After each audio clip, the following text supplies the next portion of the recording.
This is Gamer 1745 with my continuing playthrough of the new beta patch for Manor Lords, and there's lots of interesting stuff going to be happening here.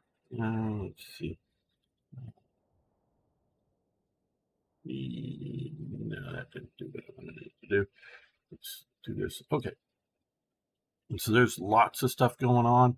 Let me just check to make sure the stream is starting and going well. And it does look so. We are live on the interwebs, all of the interwebs, everywhere. Not everywhere, but many places, yes. All right. Okay, so it is winter coming up to spring here. We are building the manor house. We need to transport 6 more loads of rocks and 1 more load of planks, and get some people out there to finish doing all the hammering and nailing and whatnot. Right. And, oh boy. Take a drink here.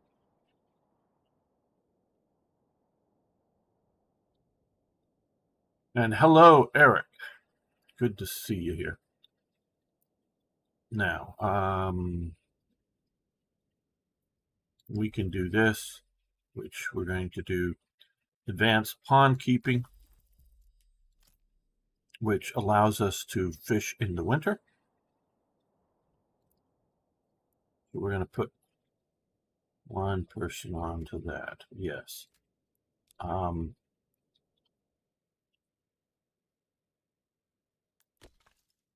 We have lots of logs, so let's reduce that by 1 person. Or firewood and a lot of timber storage, so that's full there.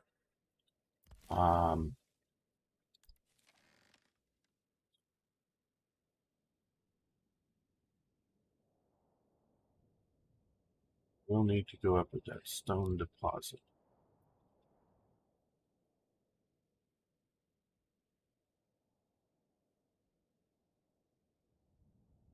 No, I want to build that. So let's do that. Now, oh, yes.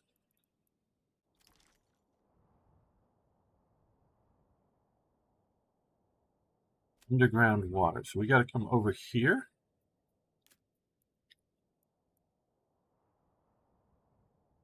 And hello, Arno.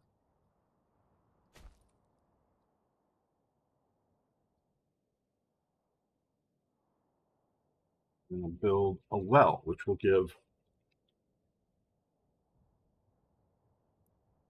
our people water. Hopefully clean water.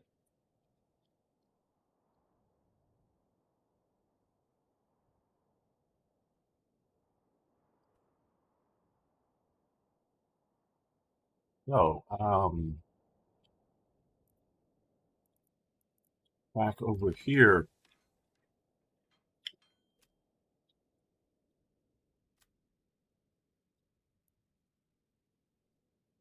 we're going to add a livestock permit.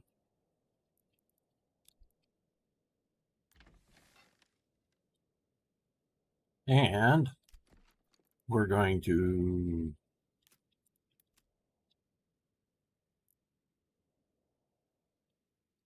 add some fields here.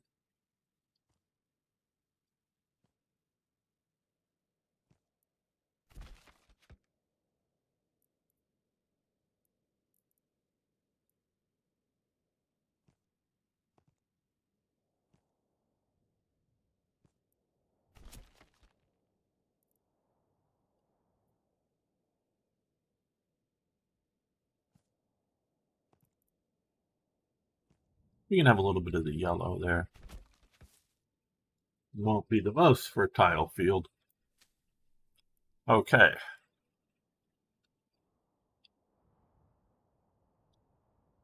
I'm doing well. Arno, how are you doing?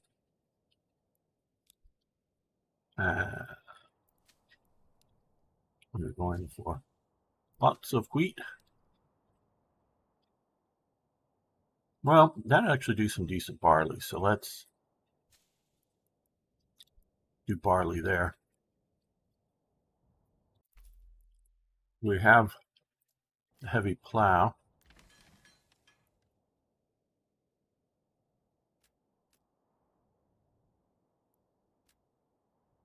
We've got the manpower, so let's see about getting, excuse me, these fields here.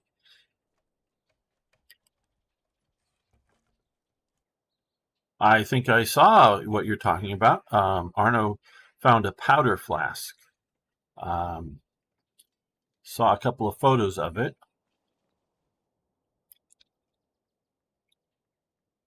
Let me say this, without looking at it and feeling, I don't know, and I'm going to use these terms which are not 100% correct, and I'll explain myself after using it. I don't know if it's a real powder flask or not. And the size would also sort of tell me whether, and looking at it, if it's a priming flask or a main charge flask. And I say that in the sense, is it real? Is it made to actually function as a powder flask, or is it made to be a decorative piece? Hey, Jemnuska. Oh, and if people are wondering, and if Arno wants to put it up in either the Twitch and or the YouTube, he can put a link to our Discord server where we have lots of interesting stuff going on. Political talk, um, historical stuff. People share some of their interesting historical finds. I've shared pictures of some of my firearms and my firearms collection and other things. So, and whether it's old, meaning,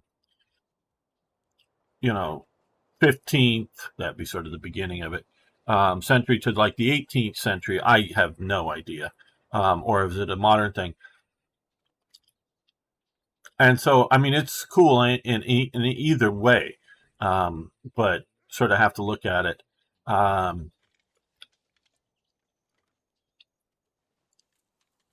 bunch of stuff like that has been made to just literally go as decorations go on the wall, or if it's made to actually function as a powder flask and not just as a decoration. Okay, so we've got our well built, not yet, but we've got our log over there, or wood.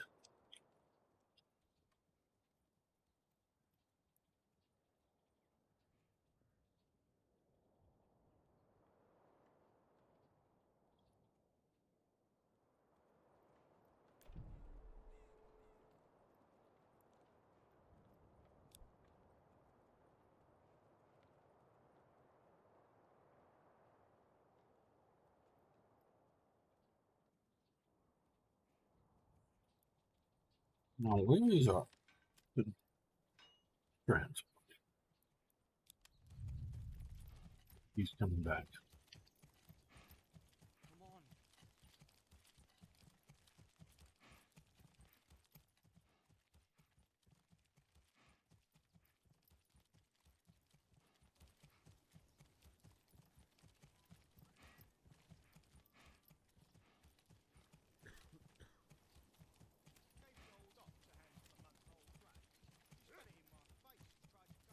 Because we should be able to put him to work as a plow. Summer's coming soon, and soon the beating sun.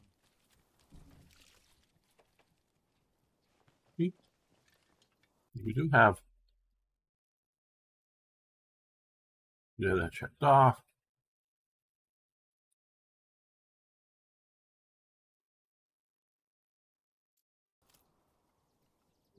Don't know what he's doing.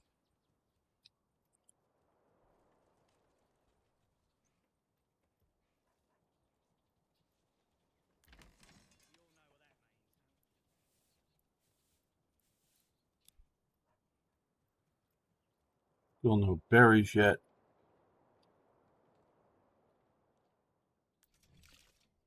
Now we have our well.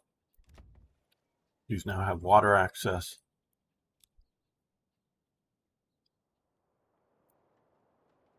Getting some fish. Now I want to come over here. And is it not those? There, pack station. We're going to put him here.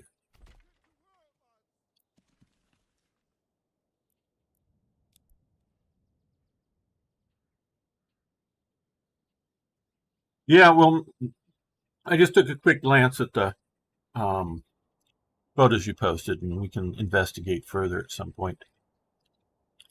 The one of the things that would tell me its function is normally on a powder flask like that, and if I remember, it has a spout on it that normally you should be able to unscrew to like refill the powder flask, and then they'll normally have a cutoff thing, an open.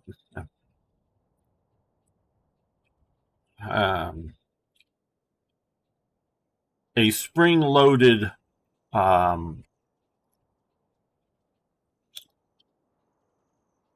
I don't want. I'm looking for the right word. It's not like a cap, but that opens and closes. Not a lid. It's not a door. I don't know. And so what you normally do is you put your thumb over the end of the spout. You open it while keeping your thumb there. You turn it upside down, and then you open the latch, and it fills the spout with powder. And then you close the spring-loaded thing, and then you, if it's going down the barrel, you'll move it over the end of the barrel, and you'll release your thumb, and the powder will go down. Or if it's going into the pan, whether it's a matchlock or a flintlock, you'll put it, you open your thumb and let the powder go into the pan. And if it's a large amount, it's meant to go down the barrel. If it's just a small amount in the spout, it's meant for your priming flask, and that's a measuring tool. So you have it pre-measured that way. Yes, and so that way you can, so if it's like 60 grains of powder or something, that would be going down the barrel. If it's just like 10 grains of powder or some really small amount, that'd be going into the priming flask or priming pan. And that would tell me if it's a powder flask or a priming flask, which is also powder, but just a smaller amount. What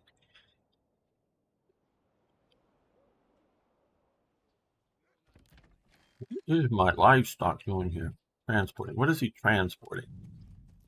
Logs. Why isn't he plowing the damn field?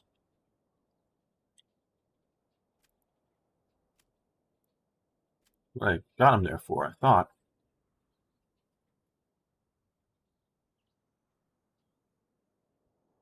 Yeah, I think it's probably a priming flask.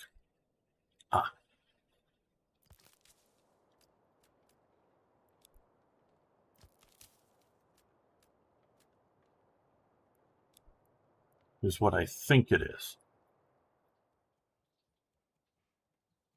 But I didn't, like I say, it didn't take very long to look at it. And I'm not sure.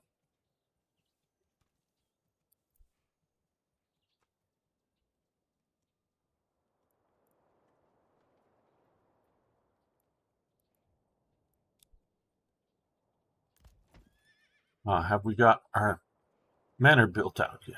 Nope, not yet. Got a hall, more stone, some panels up there. Now you just got to get a musket there, Arna.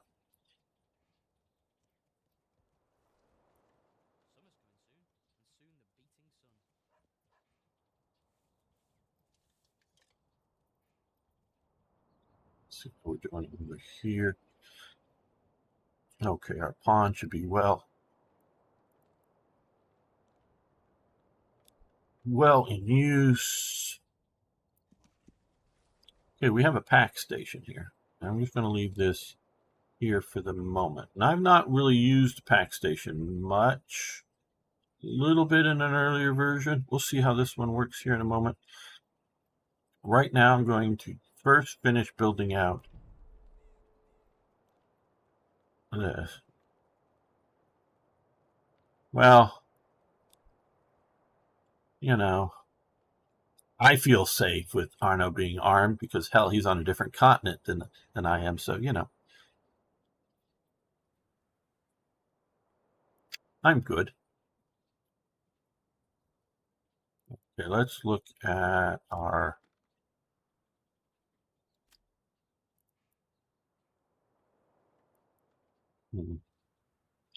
Okay.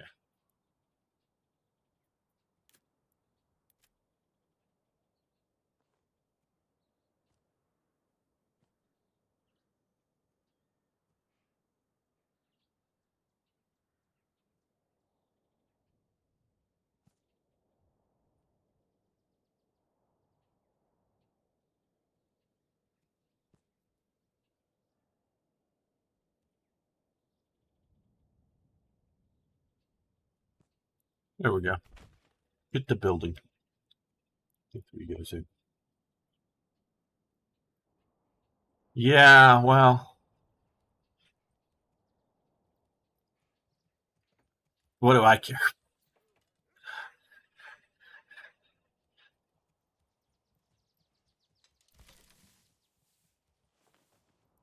You Europeans decided to just disarm yourselves.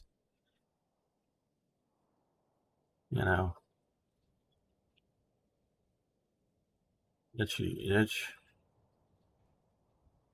your lookout for doing that.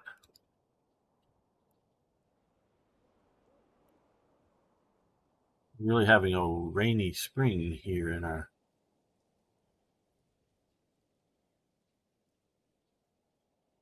No, you don't have an ICBM missile in your backyard.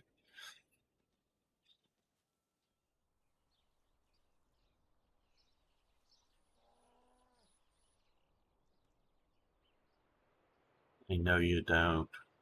We Americans don't allow you to have those kind of things.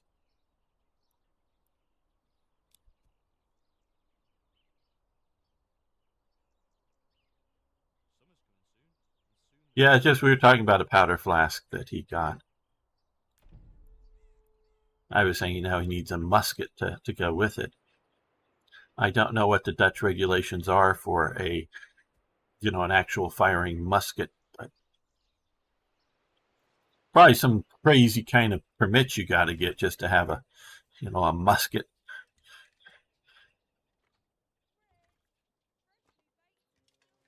In which actually a bow and no, I don't know what kind of regulations you have for bow and arrows, but a bow and arrow would be more dangerous than a musket, really.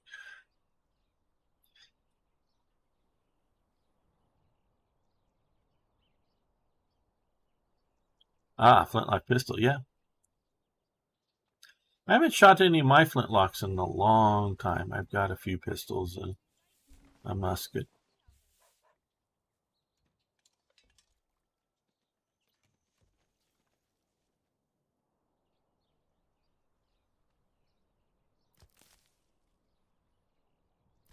And we'll wait till next winter because we are getting a little bit of herbs to deal with sicknesses, keep the people healthy. Yeah, I just remember long ago, and I'm sure regulations have changed, but back, okay, good, here we are. So we now have our manor. Long ago, back in like the late 80s, early 90s, reading about some reenactors, English Civil War, that had some German sort of 30 Years War reenactors come over and join them for an event. but all of the Germans had never shot any of their muskets because their touch holes had never been drilled in their muskets because there was the black powder musket, and we're talking matchlocks here, not even flintlocks for this, were considered, firearms, which, yeah, they are firearms, and needed all sorts of regulations where just the same thing without the touch holes drilled weren't okay. And for reenactment, where so in England it was like, oh hey, yeah, you can have, because I think still to this day you can have flintlocks and matchlocks unregulated in England and whatnot today. I mean, you just go in the store and buy them cash or whatever. No one cares, and there may be a little more difficulty in getting powder, but and so the German visitors were shooting some of the English guys' muskets just because they had never shot their own. Um, but yeah, so this once had a original French Charleville musket. Oh wow, that yes, that is neat. Okay, so we now have this new unit here. We can retinue. So we now have a retinue. We have okay, we have Thoman, Peter, Jorg, Heint, and Kunrad. Um, um, Kunrad goes into a frenzy when he fights. Always tries to avoid danger. Heinz does. Left the monastery in pursuit of adventure. Jorg did. Excuse me.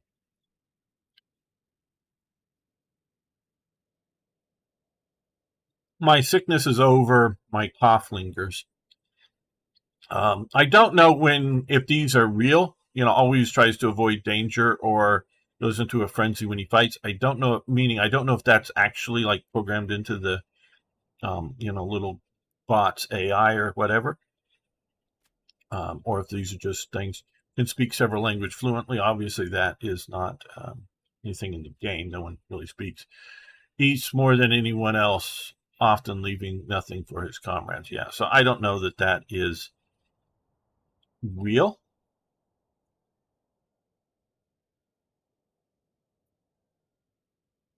Recruit ministerials.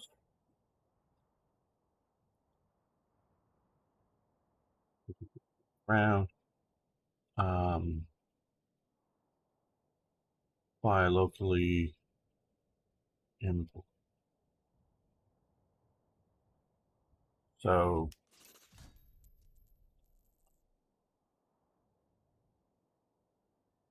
if we were to look,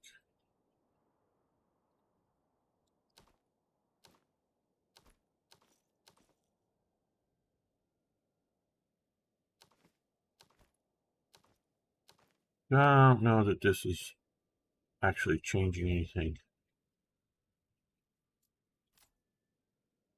Let's go back.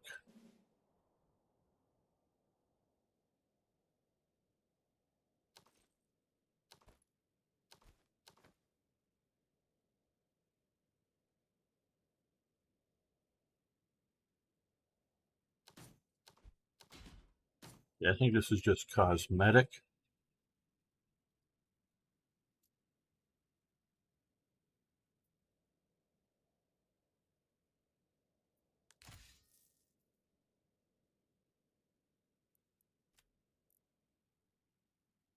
How do we? No. How do we get out of this mode for him?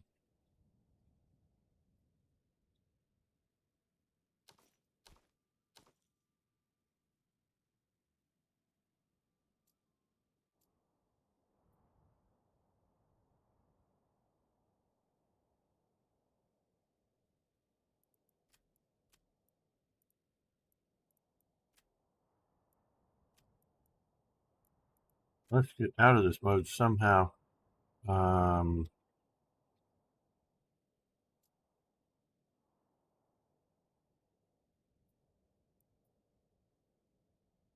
well, I've recruited somebody. Okay, I'm trying to get out of.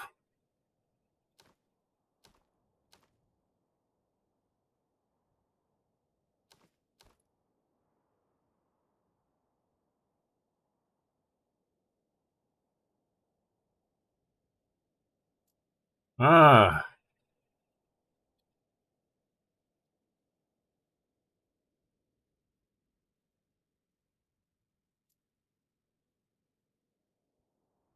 uh, like enter.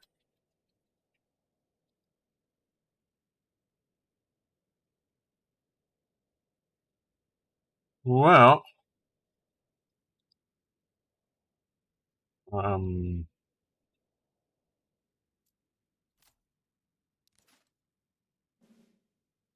I mean, I've got two new guys recruited here, which is good. Why not just yeah, two new guys.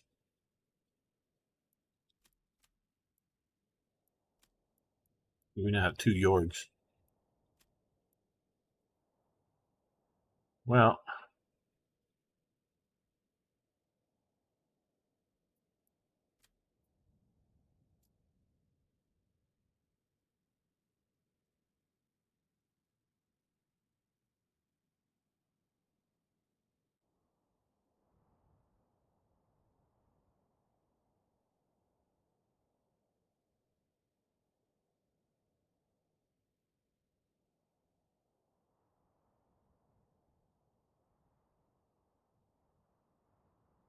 uh,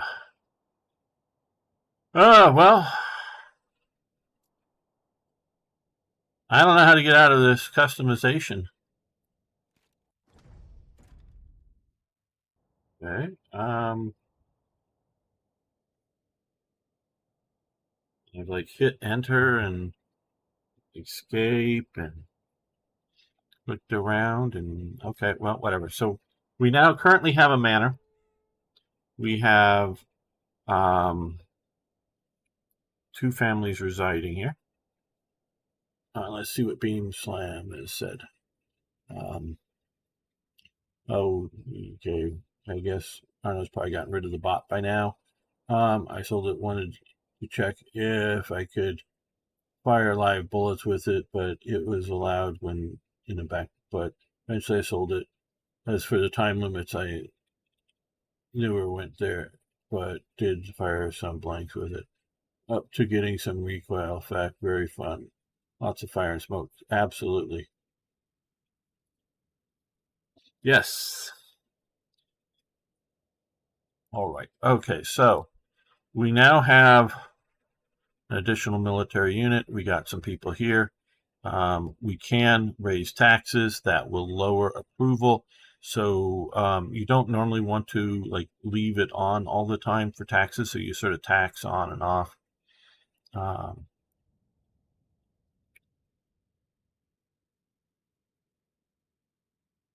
well, at least over here, original Charleville's from that period are rather expensive, aren't they? Okay. And people, we're still getting that organized. Let's see. We can open castle plan. So I don't know that I'm going to build anything at the moment, but walls and gates.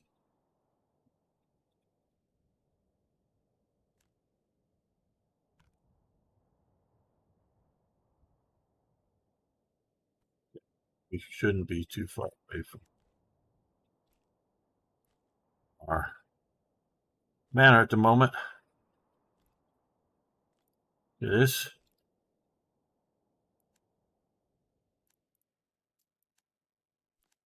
would get us that, um, which would cost 2 logs and 48. Not that I'm going to do it. Um, this, which will give a bit more defensive. This would provide us with But we need 5 stones. More garrison space, so we can have a larger retinue. The garrison tower, construction costs, we need more stones. Increases the retinue. So, okay, garrison space, garrison units, and villagers. Okay, so this is more of a work in progress here. This is garrison tower will increase our retinue, but we don't have enough stone. And tax office, which is cosmetic only. So I'm not going to build anything just yet. We're going to, hey, ZZ,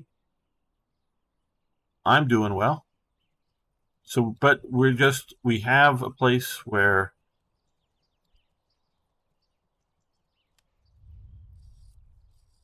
the Manor Lord I live. Can I walk into it at all? Probably not.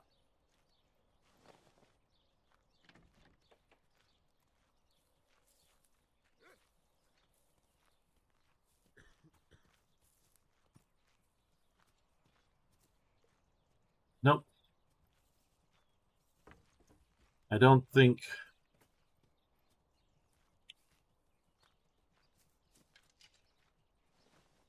First person walkthrough is a high priority in development right now.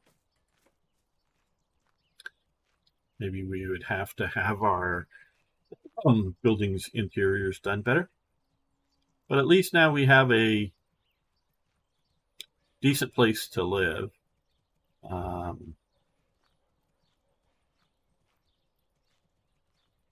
This is a pretty small manor house.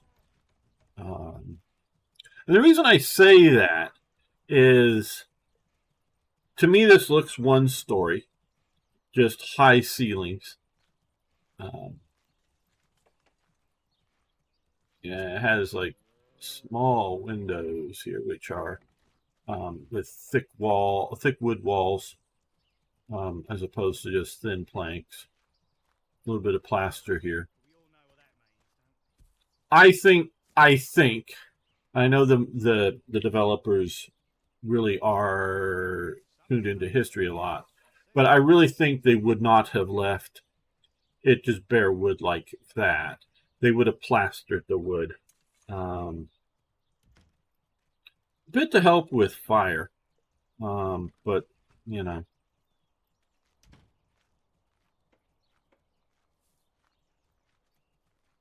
And to make it look nicer. It'd be an aesthetic thing. But a lot of people would be living in here. There's really almost no concept of privacy. The Manor Lord himself may have a private, for he and his family might have a private room. But as we can, royal taxes increased.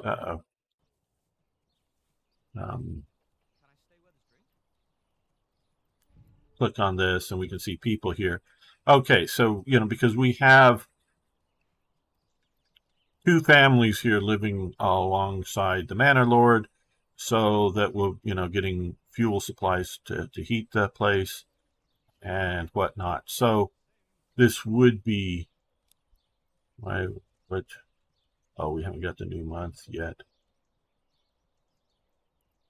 So, yes. Okay.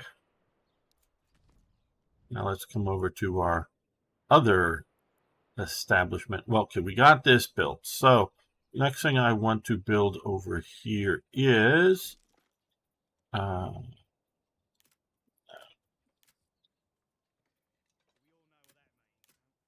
yeah, another pack station. Let's put the pack station here. There's enough space to maybe have a road go by it. Okay, get that going. These guys here should be pulling lots of fish out.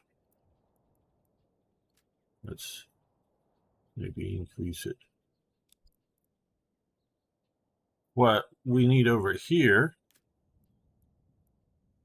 is a church. But what we need here is some planks. So, we also are going to need or want stone.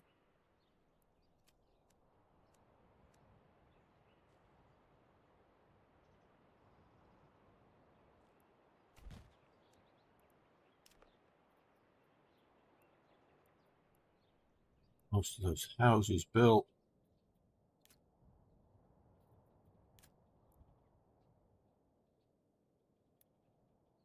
And see here, we need planks as well.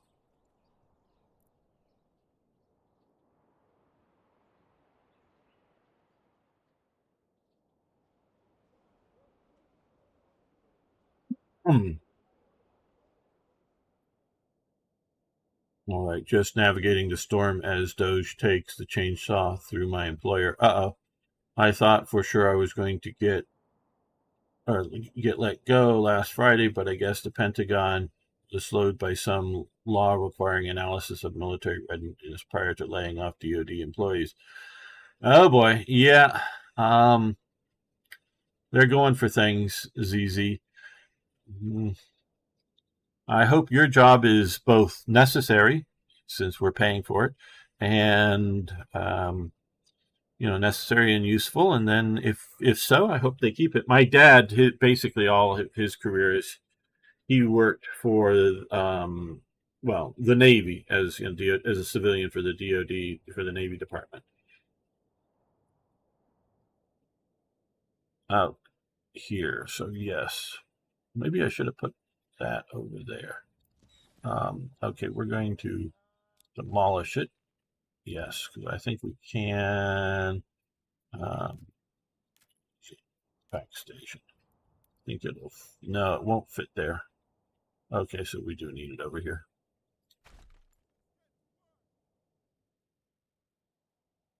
But yeah, I'm all for the government slimming down, including the Defense Department. Like I say, if it's somewhere between necessary and really useful work, then I hope it continues. But if it's, gender studies for the Defense Department, well, I think it can go.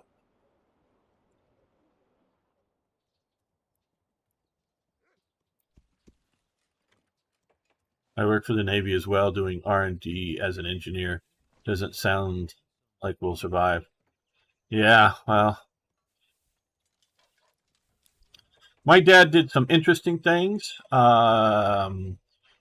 He was a program analyst, and that doesn't mean someone who analyzes computer programs.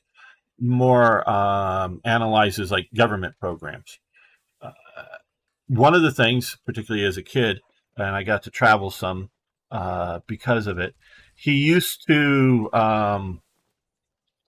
the ASROC missiles. Those are missiles that are rockets that are fired off ship and then go out and then go under sea and to kill a submarine.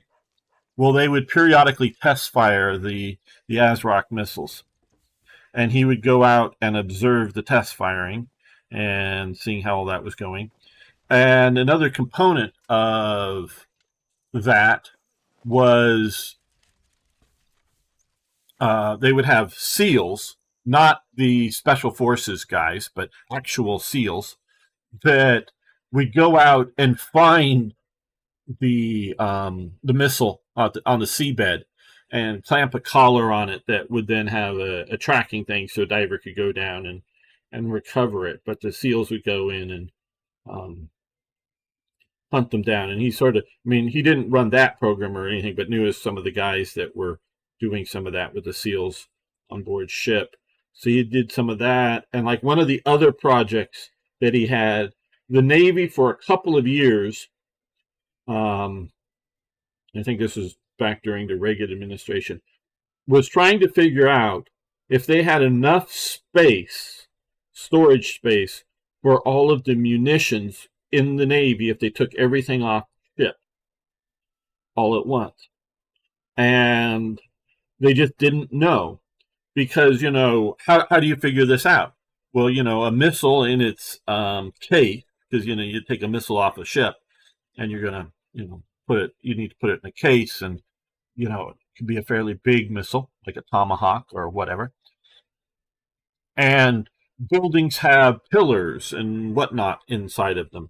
So eventually it was turned over to him to figure out if they removed all of the munitions, and this was in the days when they still had 16-inch shells on battleships and other things, if they could store all of the missiles, um, or all of the munitions in warehouses somewhere, if they removed everything from ships. And so that was one of the programs that he was put on. And he was a GS, a general service employee, so not a contract worker.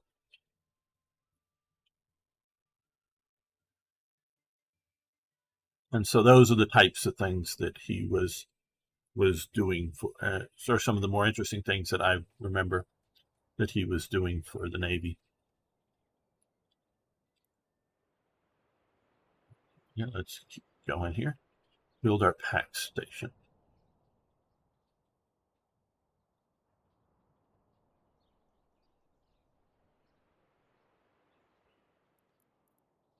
Ah, there we go. Finally, he's plowing.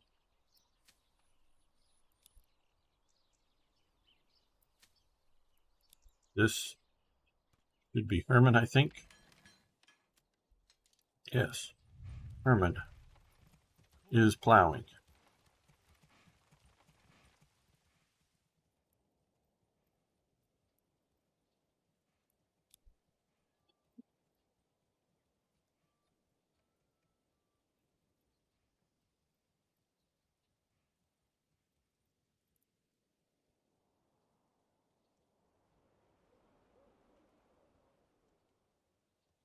I want to get this plaques or pack station. Come on, get it going. I know the logs are way out here now. That's part of the problem. Okay, what we need to do here is move this. I moved this out here just so that I could clear this area. To build the manor house and not waste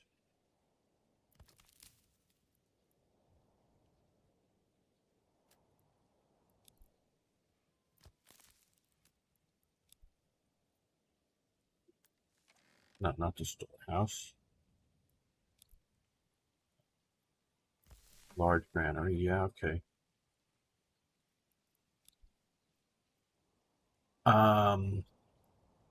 Right.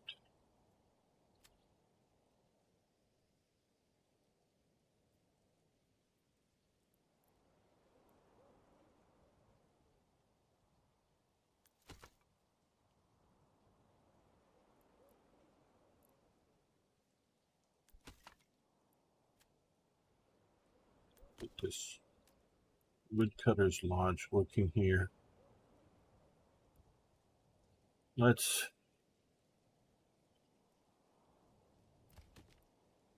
We're going to relocate it.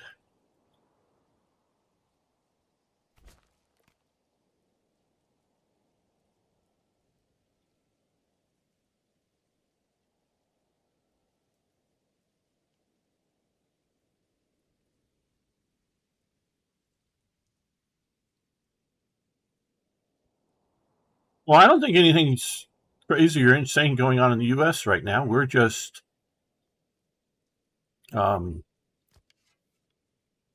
cleaning up the bloated federal government.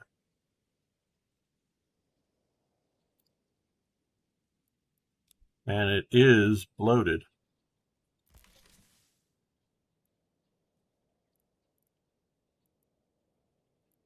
Okay. They want to market stall. So what?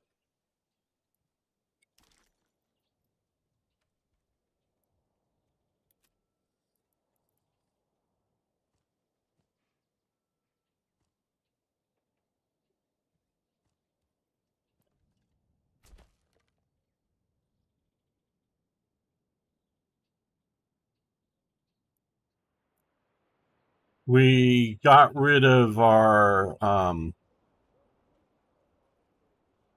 diversity hires, our Joint Chiefs of Staff diversity hire, and our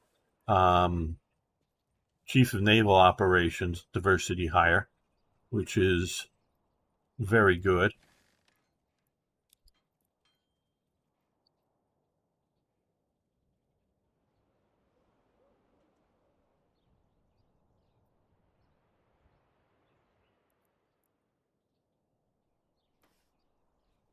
Come on, let's.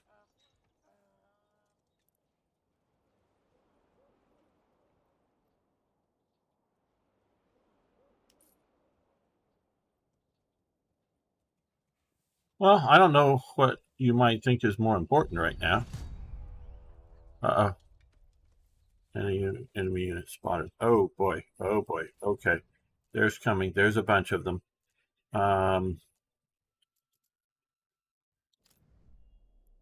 Game pause. Right. There's a bunch. Let's come here. Let's see what sort of mercenaries we have. We can get some thugs. We can get some light infantry. Some archers. Some spearmen. A little bit of archers. Okay. They're all going to show up in Rohinlock. Where's Rohinlock?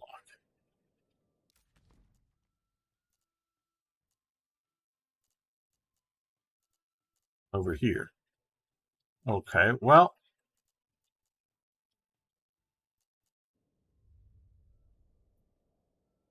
these are mostly a bunch of thugs. Oh, that's what they're. No, it's we're getting rid of um the people that think that they need to inject woke into everything. Um,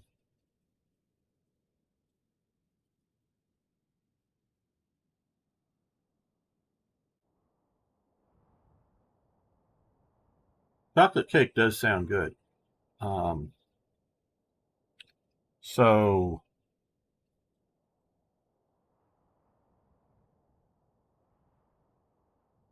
you know, you had that recent helicopter crash that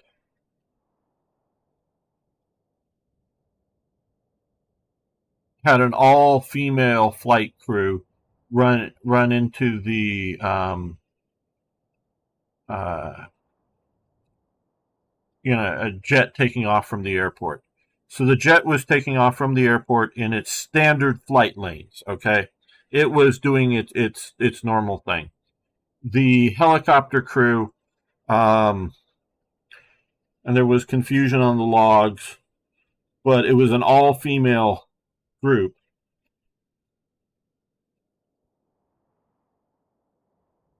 And they weren't at the, I believe they, well, I know they weren't at the right altitude, um,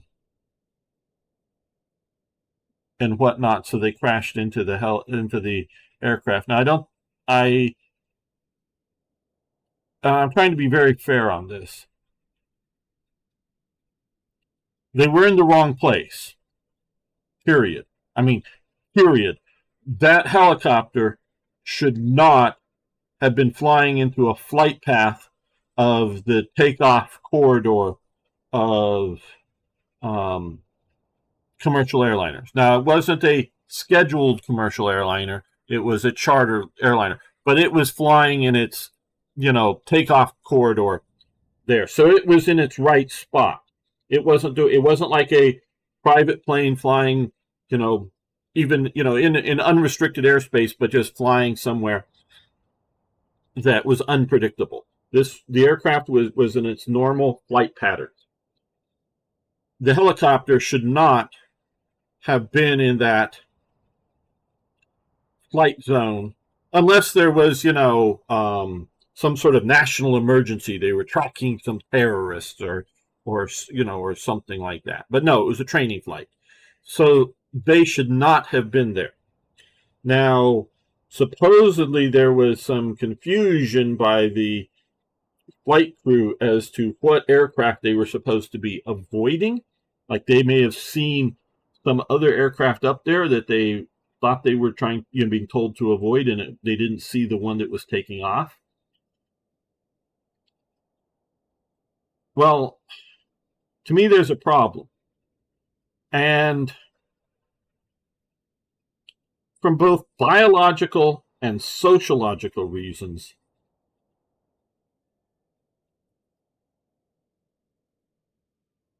there are a lot more men who want to be in the Army than women. Okay? That is just a fact. And so, I'll get to the point. And being and so I would hypothesize that there are, for every woman, there's at least, like, I'm going to just, I know I'm talking out of my ass here, but there's 9 men who want to be in the Army. And so for every woman who wants to be a helicopter pilot, there's probably 9 men who want to be a helicopter pilot. And if you're only going to take the best, and I know there are more people who want to be helicopter pilots in the Army than there are slots for helicopter pilots in the Army. Okay? I know that to also be a fact. It's a popular job. I'm sure that there are jobs in the Army that you just get forced into because nobody wants, but you're in the Army now, and they need somebody to, collect the trash or whatever other equivalent job that people don't want to do. But helicopter pilot, a lot of people want to do. And so if you just take the best qualified pilots to be helicopter pilots, as well as other helicopter air crew, as opposed to ground crew, air crew,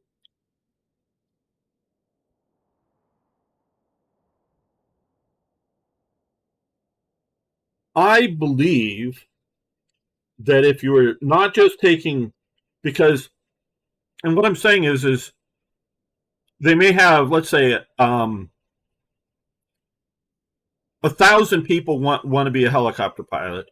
They have 100 slots.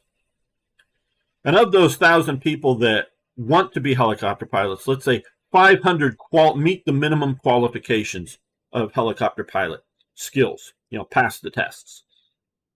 So now you have 500 people wanting 100 jobs. Okay. I'll bet anybody, and I'll pay up to $1,000 if you could prove me wrong. I doubt anybody's going to take me up on this bet. But prove me wrong that they didn't select women who met the minimum qualifications, but to get more women into being helicopter pilots just because they're women, and didn't let higher qualified male pilots in, just so you had more women flying helicopters, as opposed to taking just the best. Now, I don't know what sort of, I don't know that any of this stuff is, excuse me, I'm still having a coughing problem here, but I don't know if any of this stuff is ever published out, but I'd be willing to pay up to $1,000 if you could reasonably prove me wrong, that they were truly taking the best of the best that applied, and there just happened to be however many women. Now, there should be some women that won't just meet the minimum qualification, but would be in that top 100 out of 500. There would be some. But the likelihood that of the actual pilots that get the slot, the likelihood that you would have an air crew randomly put together of all women on a helicopter, if you're truly going after the best, would be very unlikely. I really believe so. I believe a lot of this diversity hires has been going on, that they look, they whether they lower the standards or not, they are just promoting particularly women, not just in the armed forces, but particularly women who meet the minimums, just to have, half of our lawyers in our law firm are women. Well, now there may be a lot of women who want to be lawyers, and so a lot higher percentage of women who want to be lawyers than want to be in the military. And so, yeah, you might really legitimately have half your law firm, and you're just trying to get the best people, be women. Okay, I mean that would be, I could see that as being very legit, but I could also see it as being, we just got it because California, I think, I could be wrong, but I think they passed the law that says half of your board of directors, if you're an incorporated company in California, if that's your state of incorporation for big companies, it's something like half of your board of directors must be women. So the government is mandating the sex of the members of the board of directors of companies. And to me, that is wrong, that the government mandates that it's anything. They could all be, chimpanzees or horses for all I care. The board of directors. If that's who's going to run your company, it doesn't matter. Who the makeup of the board of directors, but they're mandating that by law. So I take that as being a problem. And then you have the air crash up in Canada that the news media for a while was trying to blame on Trump. Well, the air crash happened in Canada, and Trump is dealing with the FAA, the Federal Aviation Administration here in the U.S., and so he has no influence over Canada on it. But it was a sub airline of Delta, I believe, in which they have been promoting unmanned aircraft. They're and they've been putting out ads that a lot of their aircraft, their commercial aircraft, are unmanned, meaning there are no men working on that aircraft. All the pilot, the co-pilot, all the flight crew, are all women. So we're hiring and we're flying our aircraft that are all women.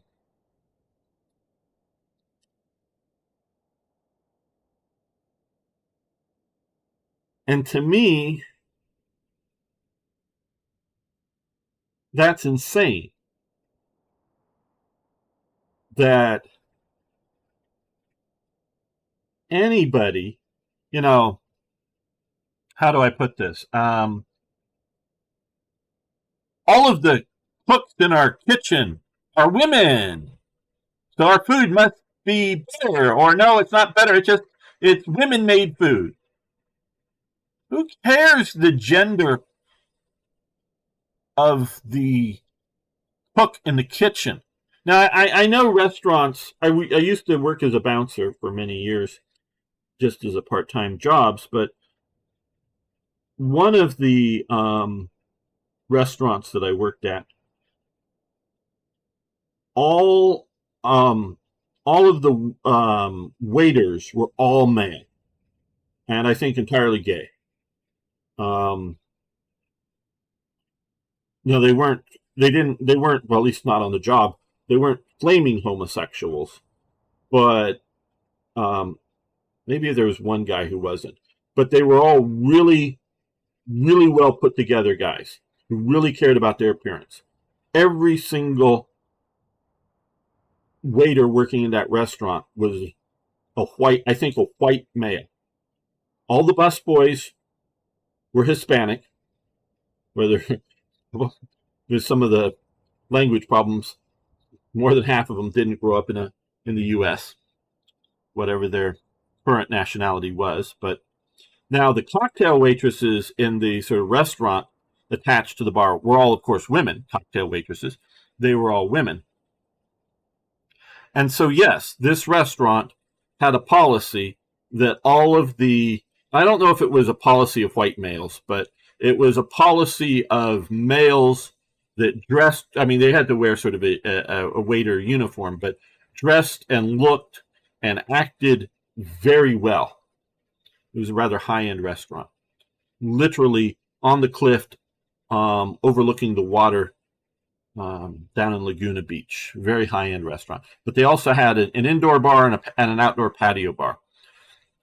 And so the cocktail waitresses were all women. The waiters were all men. They weren't going to hire a single woman to go into that wait staff. And to the best of my knowledge, they didn't care who the hell your race, sex, gender of anybody who was working in the kitchen. Actually, not because the bus boys, like I say, were Hispanic, and I think they did have for a while one female bartender. Actually, behind the counter bartender, but mostly it was males behind the bar, as the bartenders. And so good looking women that were cocktail waitresses, very good looking men that were the wait staff. And so, yeah, where appearances counted, they were going after particularly gendered jobs. But who was working in the kitchen? They didn't care. They cared, what your skin color or your how you looked or what, I'm sure you had to be clean, but they didn't care if you were ugly or good looking or whatever if you were working back in the kitchen, because that job is not a job that is dependent upon looks, because there are jobs that are dependent upon looks. And so you have that as a very real thing. But a pilot, I don't care what the gender of my pilot is. I don't care what my pilot looks like, what skin color, or if he's good looking or not good looking. I don't care. I want the best pilot I can get. And that basically every job in the military, an actual real job in the military, should all be performance-based jobs, not on how a face for radio. I just got that. I'll check out the rest of the chat. Hey, Ragar. And so, yeah, there are jobs that we care about gender, we care about looks, and similar sorts of things, and that's fine. And that's they should have jobs like that. But like I say, for the military, that should not be a consideration. And so when we have programs that are designed to promote anything like that in the military, more gay people in the military, or more gay people in the jobs, or more black people, or more Mexican people, or more, women, that is entirely wrong. Now you may want to promote things that correlate with a particular physical group. Something like, hey, we need more Chinese. I know back in the early days of the War on Terror, they were trying to, and they recruited some bad people, recruit more people that spoke like Arabic, just so you had more Arabic speakers actually in the army, not just the local translators, but people in the army. But let's say if we want to recruit more people that speak Chinese, and so you might end up recruiting more people that are Chinese ethnically, because you may find people in there that are, more likely speaking Chinese. Now, of course, they may be liable to be spies. I forget what he was. A friend of mine years and years ago was at Monterey, studying a language in the army, in an intensive language program. I don't know if it was Russian or something. I don't remember.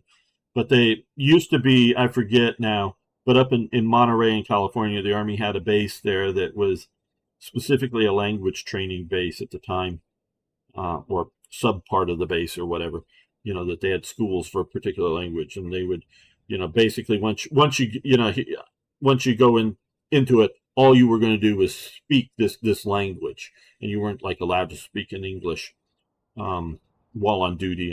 If you get off on the weekend, you get out and you can go speak English.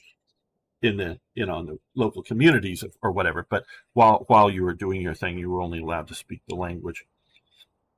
And so, yeah, there are times that you may be trying to recruit a skill set, like I say, like language, that might correlate with a genetic group as well. But that's just sort of accidental or whatever. So yeah, I'm not. What is woke? Never had a good explanation. Um,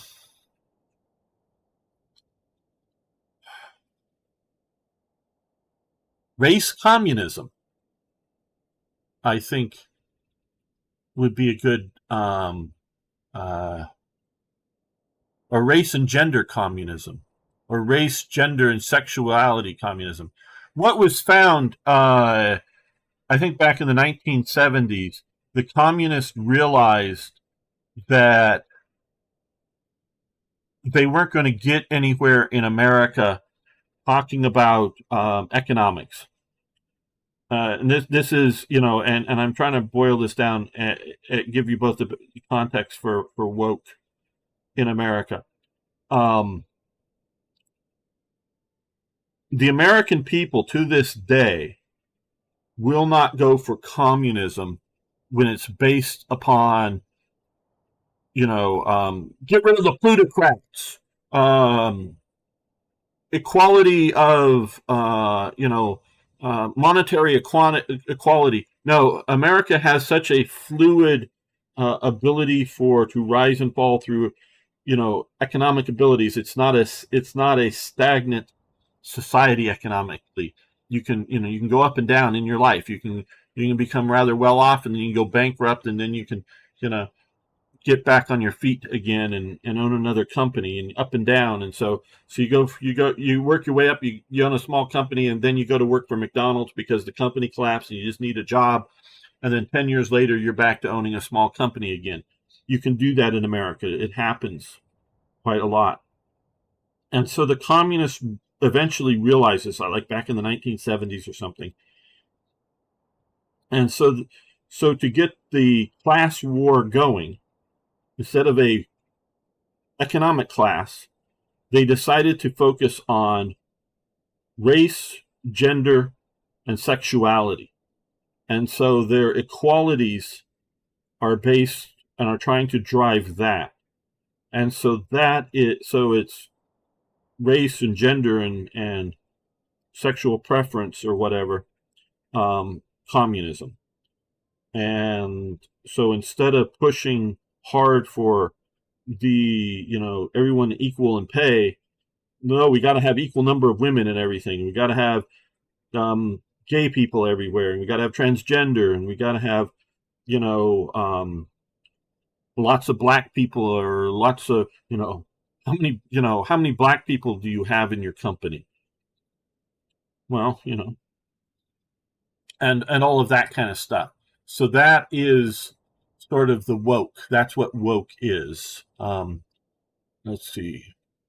Every pilot can make mistakes. We just hope we can learn from our mistakes.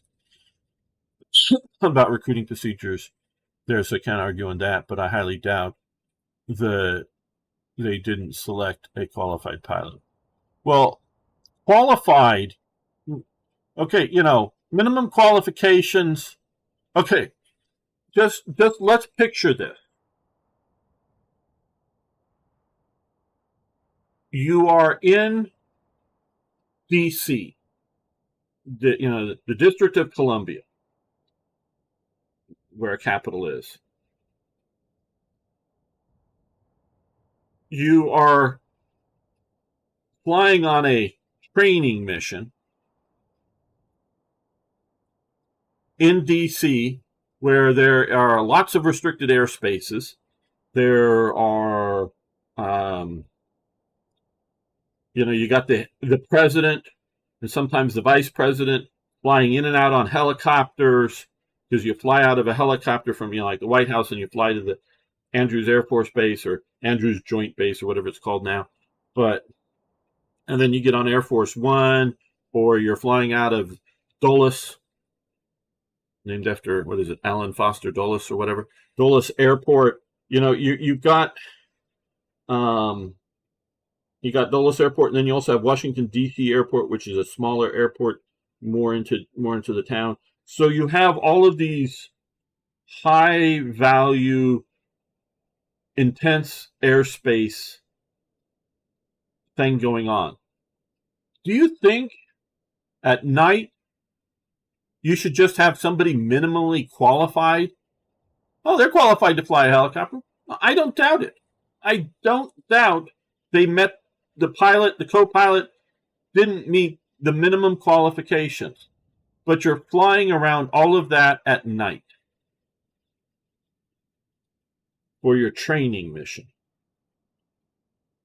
To me, that's the kind of pilots that you would have for the helicopter squadron that backs up Delta Force or the SEALs. I forget the name of the squadron. A friend of mine, friend, just knew him for a while, was a ground crew on, and I forget the designation for the squadron, but there is a squadron. He was, mechanic, ground crew, for this squadron that, are, basically special forces helicopter pilot squadron, to get you in and out of really tough spaces. And that, that's something that those guys should be doing. Or the Marine pilot that fly the president around. I don't know if you guys know this, but because you've seen Marine One, I'm sure that the and Marine One is several helicopters, but it's Marine One becomes the helicopter when the president gets on board it.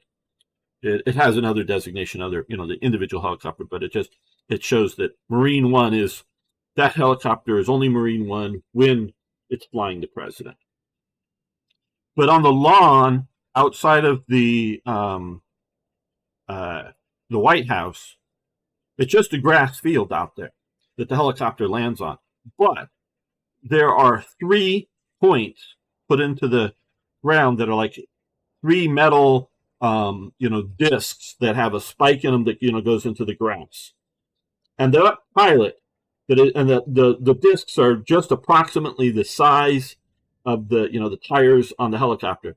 So that pilot comes in and literally puts that helicopter right down on those 3 points. And that's where the tires come to rest. And he is that good and takes that helicopter in and out. That precision you have to be. Now, of course, I don't know what was going on before, but I'm sure that they're put back to qualifications. You have to be that good to land that helicopter and fly that helicopter that well to be able to fly the president. And so it is supposedly a very hard job to get. Hold on, guys. Let me go grab another Coke.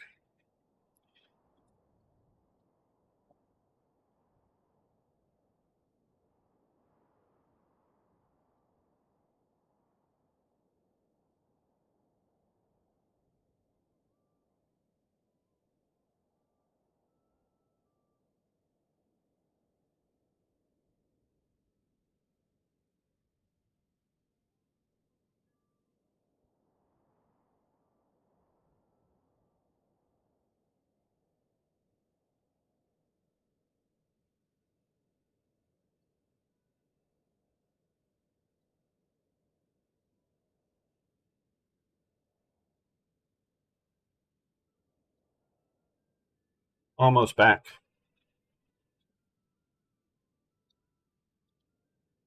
All right. So hopefully that gets okay.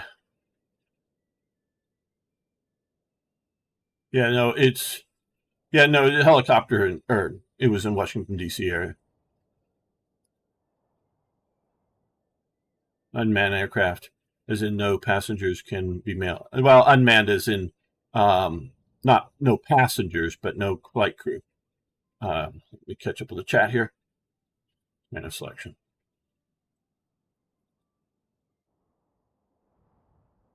Many of the judges are black women. Oh yeah, and Yeah, and and if the story is, a man and a woman and a child, well, you need to have a man playing a man, and or a woman playing a woman, and a child that would logically, be racially matched, like in a movie, racially matched to the parents. One's black, one's white, sort of a brownish child. You sort of need, some jobs need to be on looks.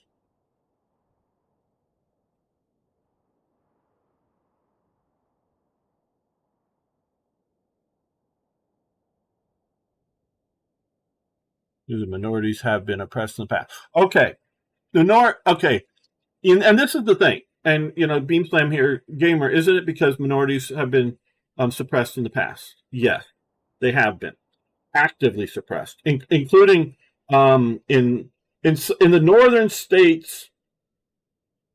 It was mostly done. The suppression of minorities were mostly done by just the hiring department would just hire white people or something like that. Where in the South, up until the 60s, the civil rights movement, it was codified into law, meaning you could have, like in a movie theater, they would have the main floor of the movie theater. It was all white, and the sort of balcony up in the back was black. And these were by law. The Pentagon, because it was built in Virginia to cross the river from Washington D.C., so the Pentagon is not in Washington D.C. It's right next to it, but it was built in Virginia.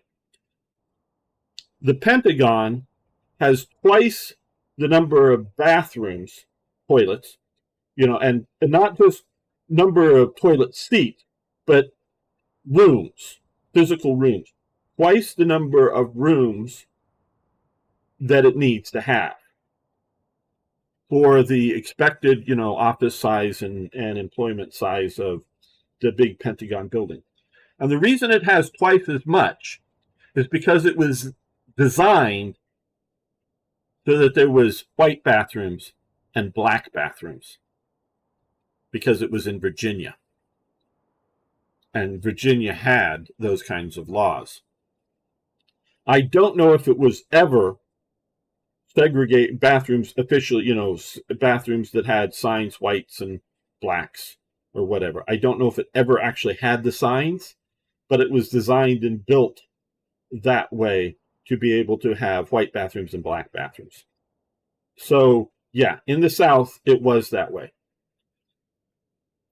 But what you had, and this really started in the 70s, and I remember it as a kid,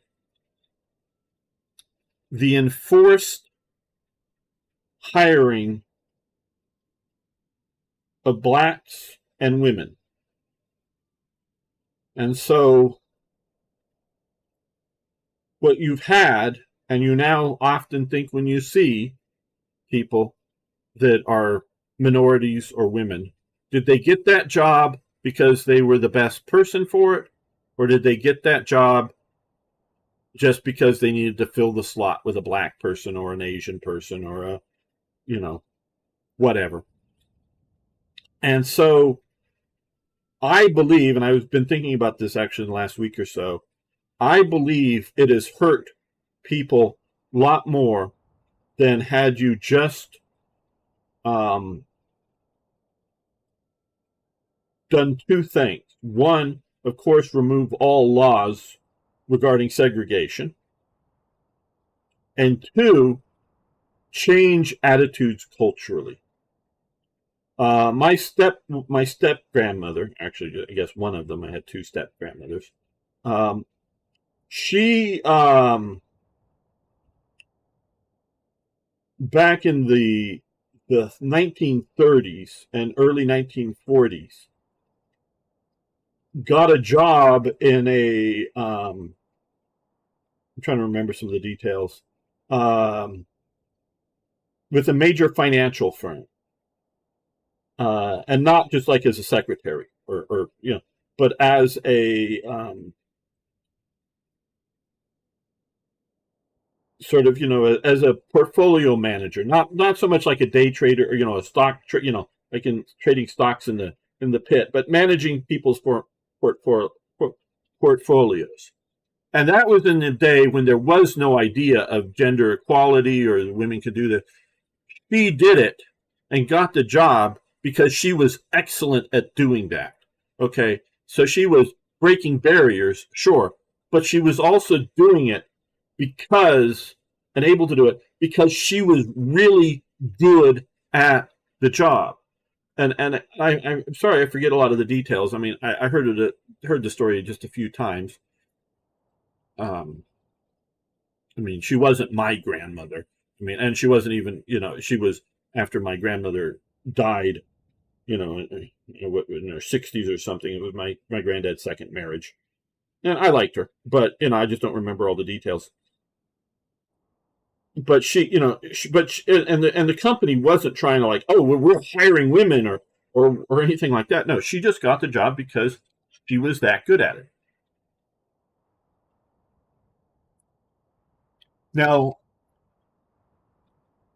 Now, if you walk into a financial institution,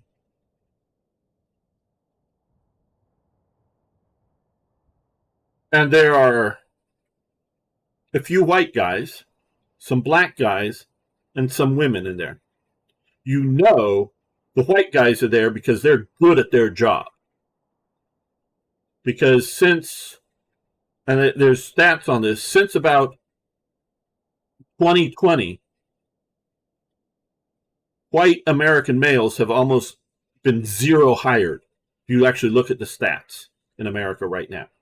But it's like since 2020, all the hiring they were hiring non-white males for just about every job of any above a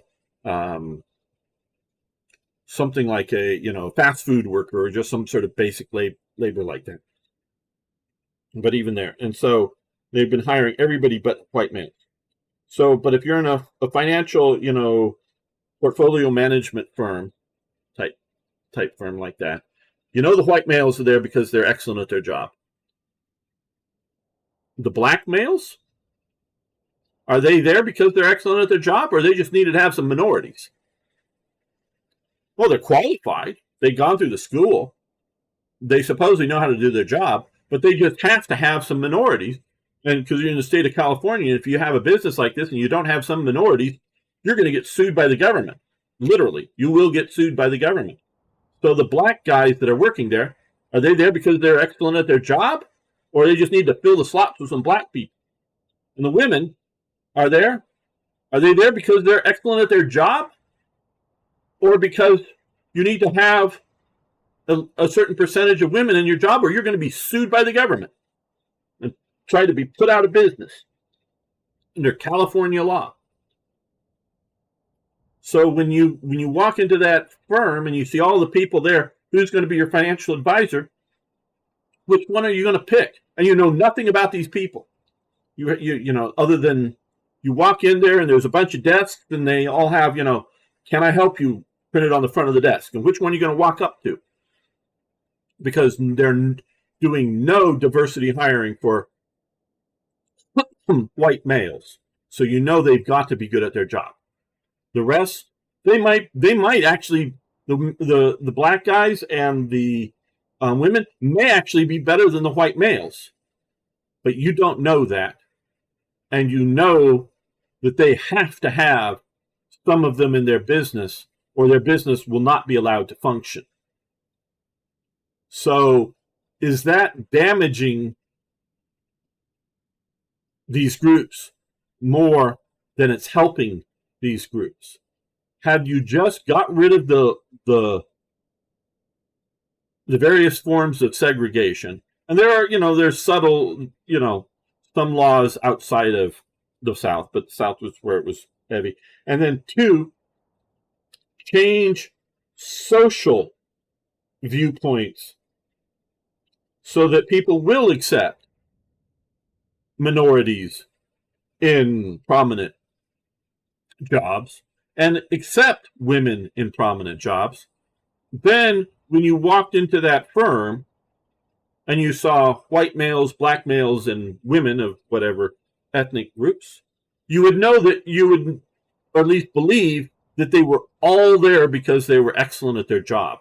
And they were just picking people because of their excellence at the job, and there was no longer the strong idea that, the society-wide idea that women can't be financial advisors or judges or whatever.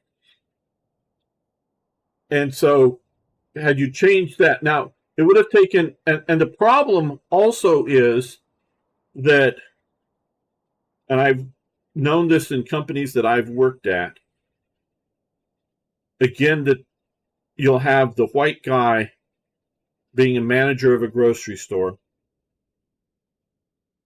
say, and you'll know that he is more qualified to do the job than the manager at this grocery store, in another part of town, but the same company, that's a woman.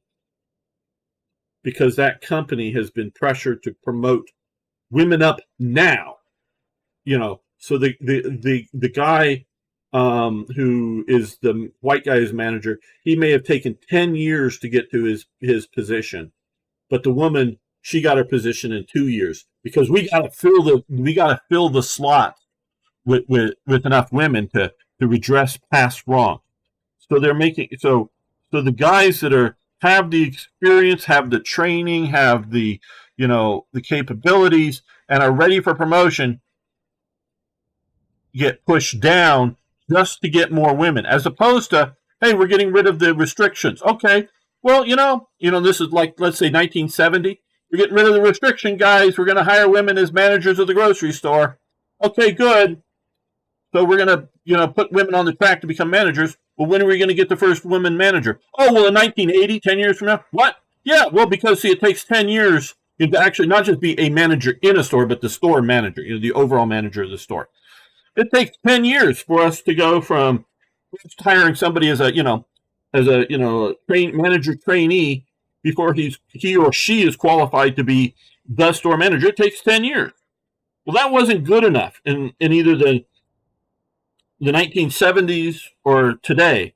So the women get pushed up faster, or the minorities get pushed up faster than the white males. And so they got jumped over. So that's made a lot of resentment. That's made a lot of belief that, she may or may not be qualified to do her job, but we know that there are other people more qualified in that company to do that job. And so, that is, the past thing is bad. Well, for training missions, you shouldn't fly around New York and any other big cities, yes. There are wind problems around these big towers, yeah. Hey, Exurgent, it's been a while getting through the chat. Most of the chat has been going on over in Twitch, but good to see you over on YouTube, Exurgent. I'm on both. Catching up to the comments, yes. I do follow both. Right now, I'm in my secret mountain base, which is part of the reason I'm having breathing problems. I got to get it. I got 3 humidifiers going now. I'm going to go buy another one later today. It's just sleeping up here has been a bit of an issue. And this winter is dry. Outside, it's even drier. So, yeah, issues right now. So that's sort of why I'm coughing.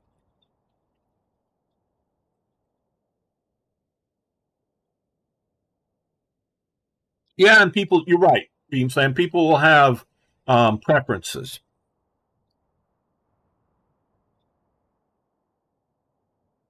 And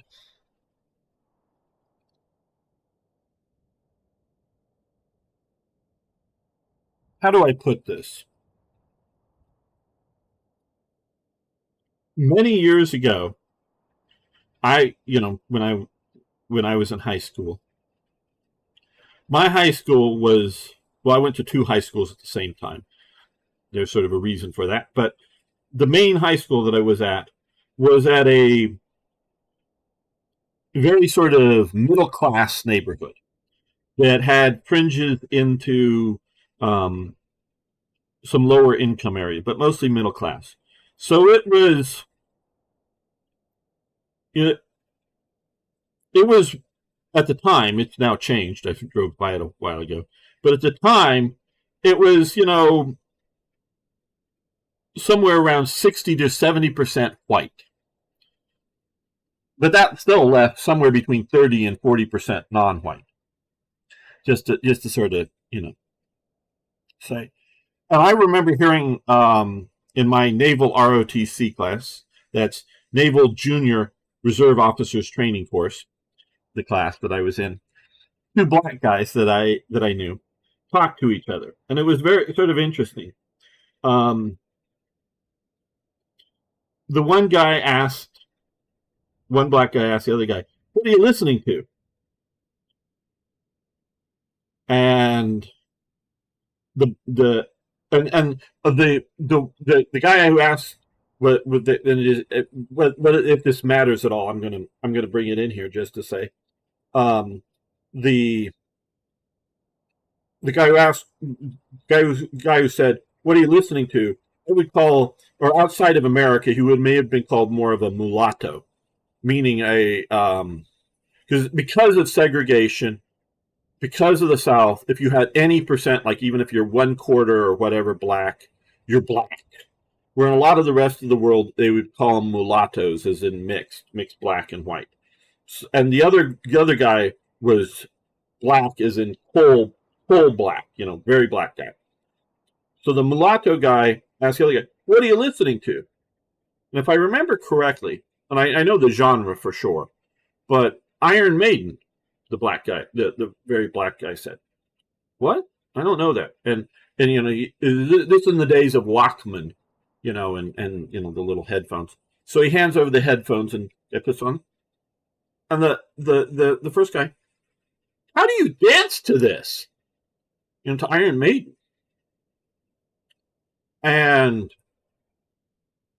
the coal black guy, the very dark black guy says, "You don't. You just listen to it." Well, the issue was that the very dark black guy,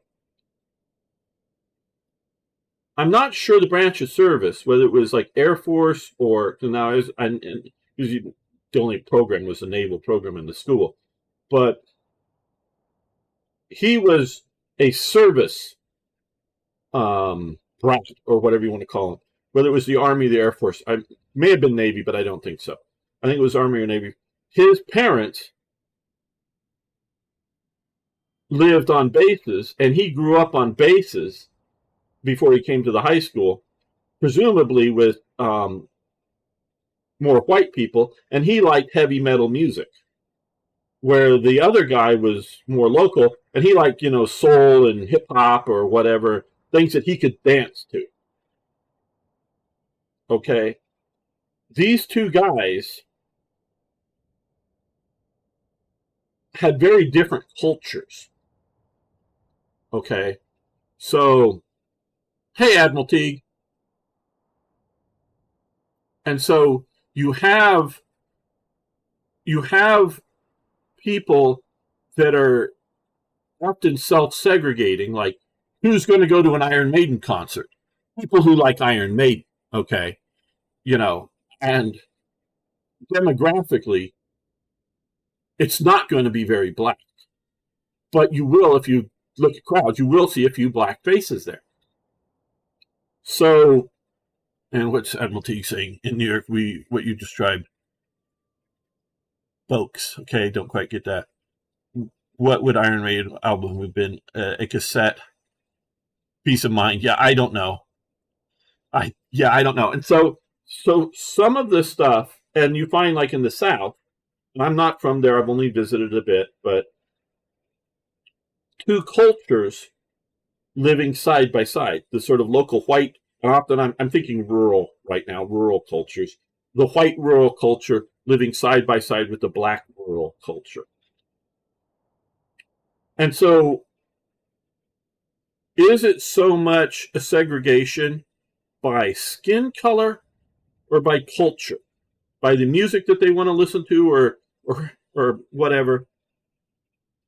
And so, like I say, this very dark black guy would have probably been more comfortable going with me at, in high school ages, going to a heavy metal or hard rock concert, and we, you know, if we'd done it, we would probably palled around and been much better culturally compatible than I would have with the lighter skinned guy who obviously has more European ancestry, um, because he grew up, although maybe I think in the same city as I did, he was of a different culture. So when you're hiring for businesses and people working together, and yes, you have mega corporations that exist. Let's push those aside for the moment. But small and medium sized businesses, businesses that employ less than 1,000 people. Well, you want a workforce, whether you're a welding and mechanic shop or you're a financial advisory firm, you want to have people that can work well together. And some of that,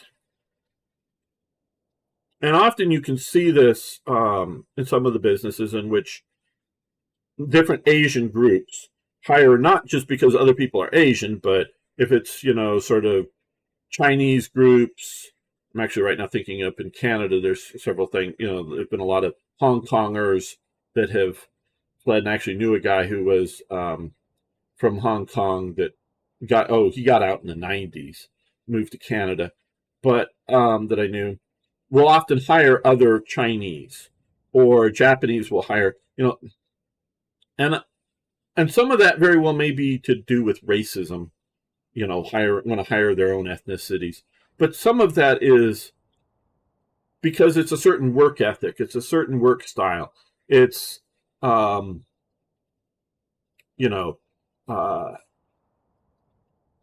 put together that kind of thing. So you can slip into, 25 people show up for a job interviewed, and how much is it the best person versus the person that gets the best reaction out of the interviewers. So you could definitely end up with the idea that businesses, and again, we're talking of businesses that are employing less than 1,000 people, that look a particular ethnic homogeneity, even in a non-homogeneous society, in a place like LA, place like New York, and that kind of thing. You definitely can end up that way. And so you have to watch out for that. But the cure for that is not racial quotas. Is not, oh, you have 500 people working here. What percentage of them are Chinese? And what percentage of them are Vietnamese? No, that's not the way to fix it. That just substituting one problem for another problem. Let's see. Okies is where you take a liberal class at high school in your town and then specialize classes at specialized X drafting or advanced musical studies. Okay, I get it. Hello, Foka. Sikhs don't want to hire Hindus and vice versa. Yes. And Sikhs, I don't. Well, there are different genetic groups in India. There are some very different genetic groups. And I like to use the word genetic groups because that's less inflammatory than saying race. But I don't think that's primarily based on race. It's based on cultural conflicts, cultural ways of doing things that are different. And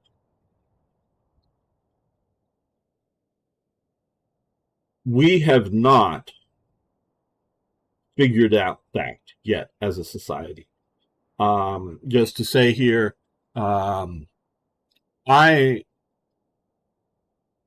I don't believe the main differences in people, as in groups of people, are based on genetics. Individually, yes.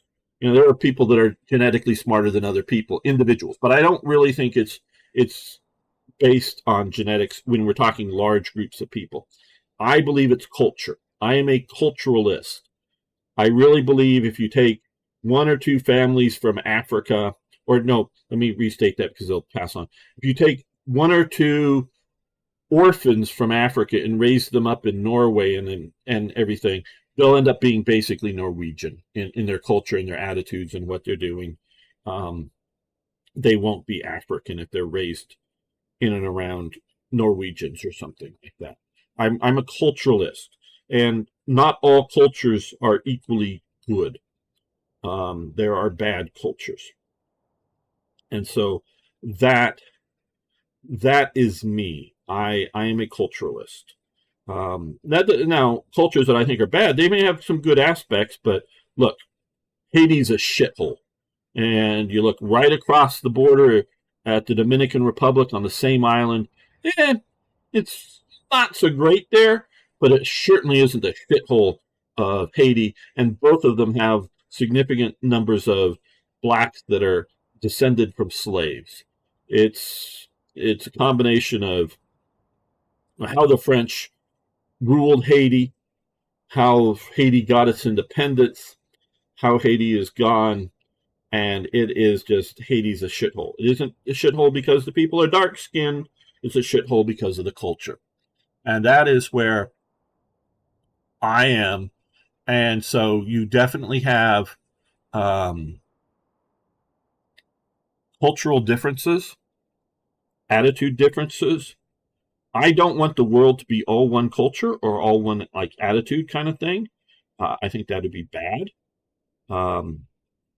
But how do we deal with this now? When you're talking about a homogeneous societies, and even within Japan, as if you look at it more and more, you'll find different cultures. You know, the sort of culture in and around Tokyo is sort of upright and rigid and very formal. But you go down in the south, I'm blanking on the name. I'm picturing down in the south of Japan, that island. They're much more laid back within the Japanese perspective. I mean, it's still the Japanese, but much more laid back, much more joking. It's a different sort of cultural attitude. So all of us looking in at Japan, it all looks the same, but to them they see differences within. But it's sort of regional differences.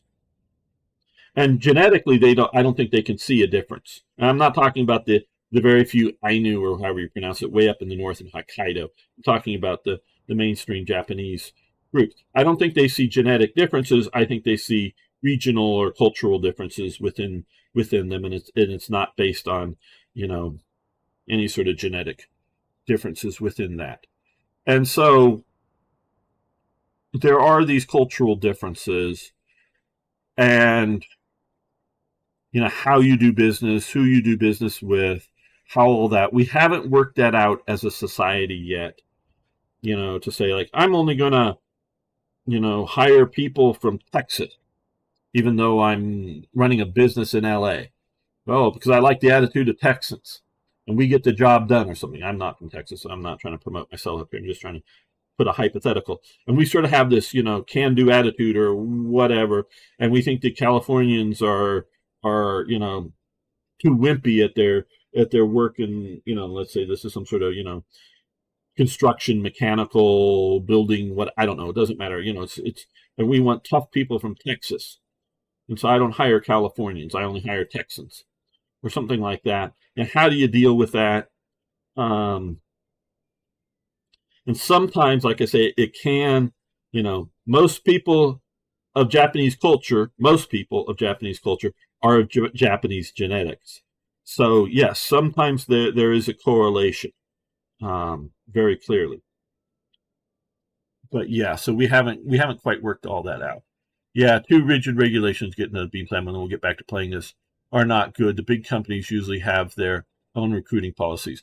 Yeah, and even when we're talking about big companies, Amazon, Kroger, which is a nationwide grocery store brand that has lots of sub brands around America. When we're talking about those kind of companies, I don't think we should even there, so long as there isn't observable racial discrimination in either like hiring in business, within their company practices or how they're dealing with the public. As long as we can't do, have observable, racial discrimination, I don't think, you know,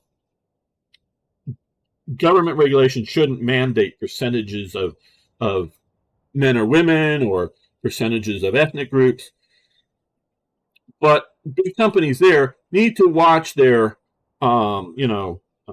human resource department, as they call it, or whatever euphemism you want to use for it, and make sure that they're not either being infiltrated by a particular ideology, hiring the woke, or they're, or hiring the Christians, like we're only hiring who believe, do you go to church on Sundays? Was that one of the questions that's either formally or informally asked? No, that now a small company, maybe the small company wants to be everybody in there that be, church going Christian.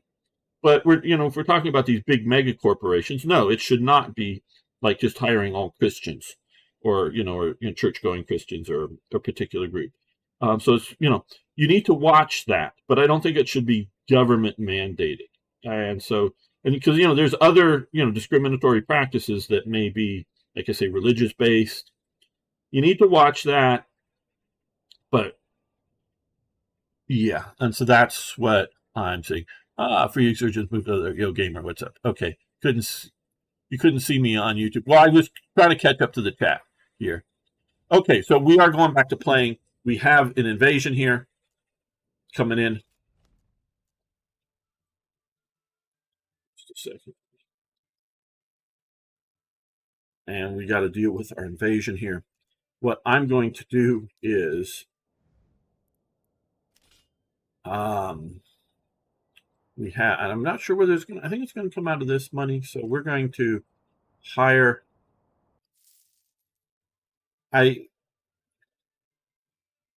well, this will get us light mercenary spearmen, light mercenary infantry, I guess sword and shield, and some bows. So we're going to hire these guys. Sign the contract. Okay, so they should be showing up here. Now, I'm going to have all these guys run. They're going to get tired out. And we're going to come to here. Yeah, well, I don't have any employees, so nobody is being hired. And we'll farm experiment here, butchers here, and our few retainers here. Okay. The retainers showed up at our manor, but we don't want them to be cut out alone.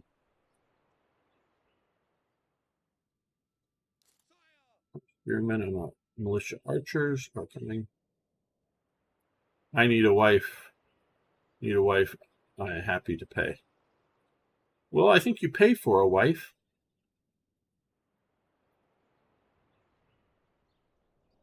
At least that's how I see it. You pay for a wife.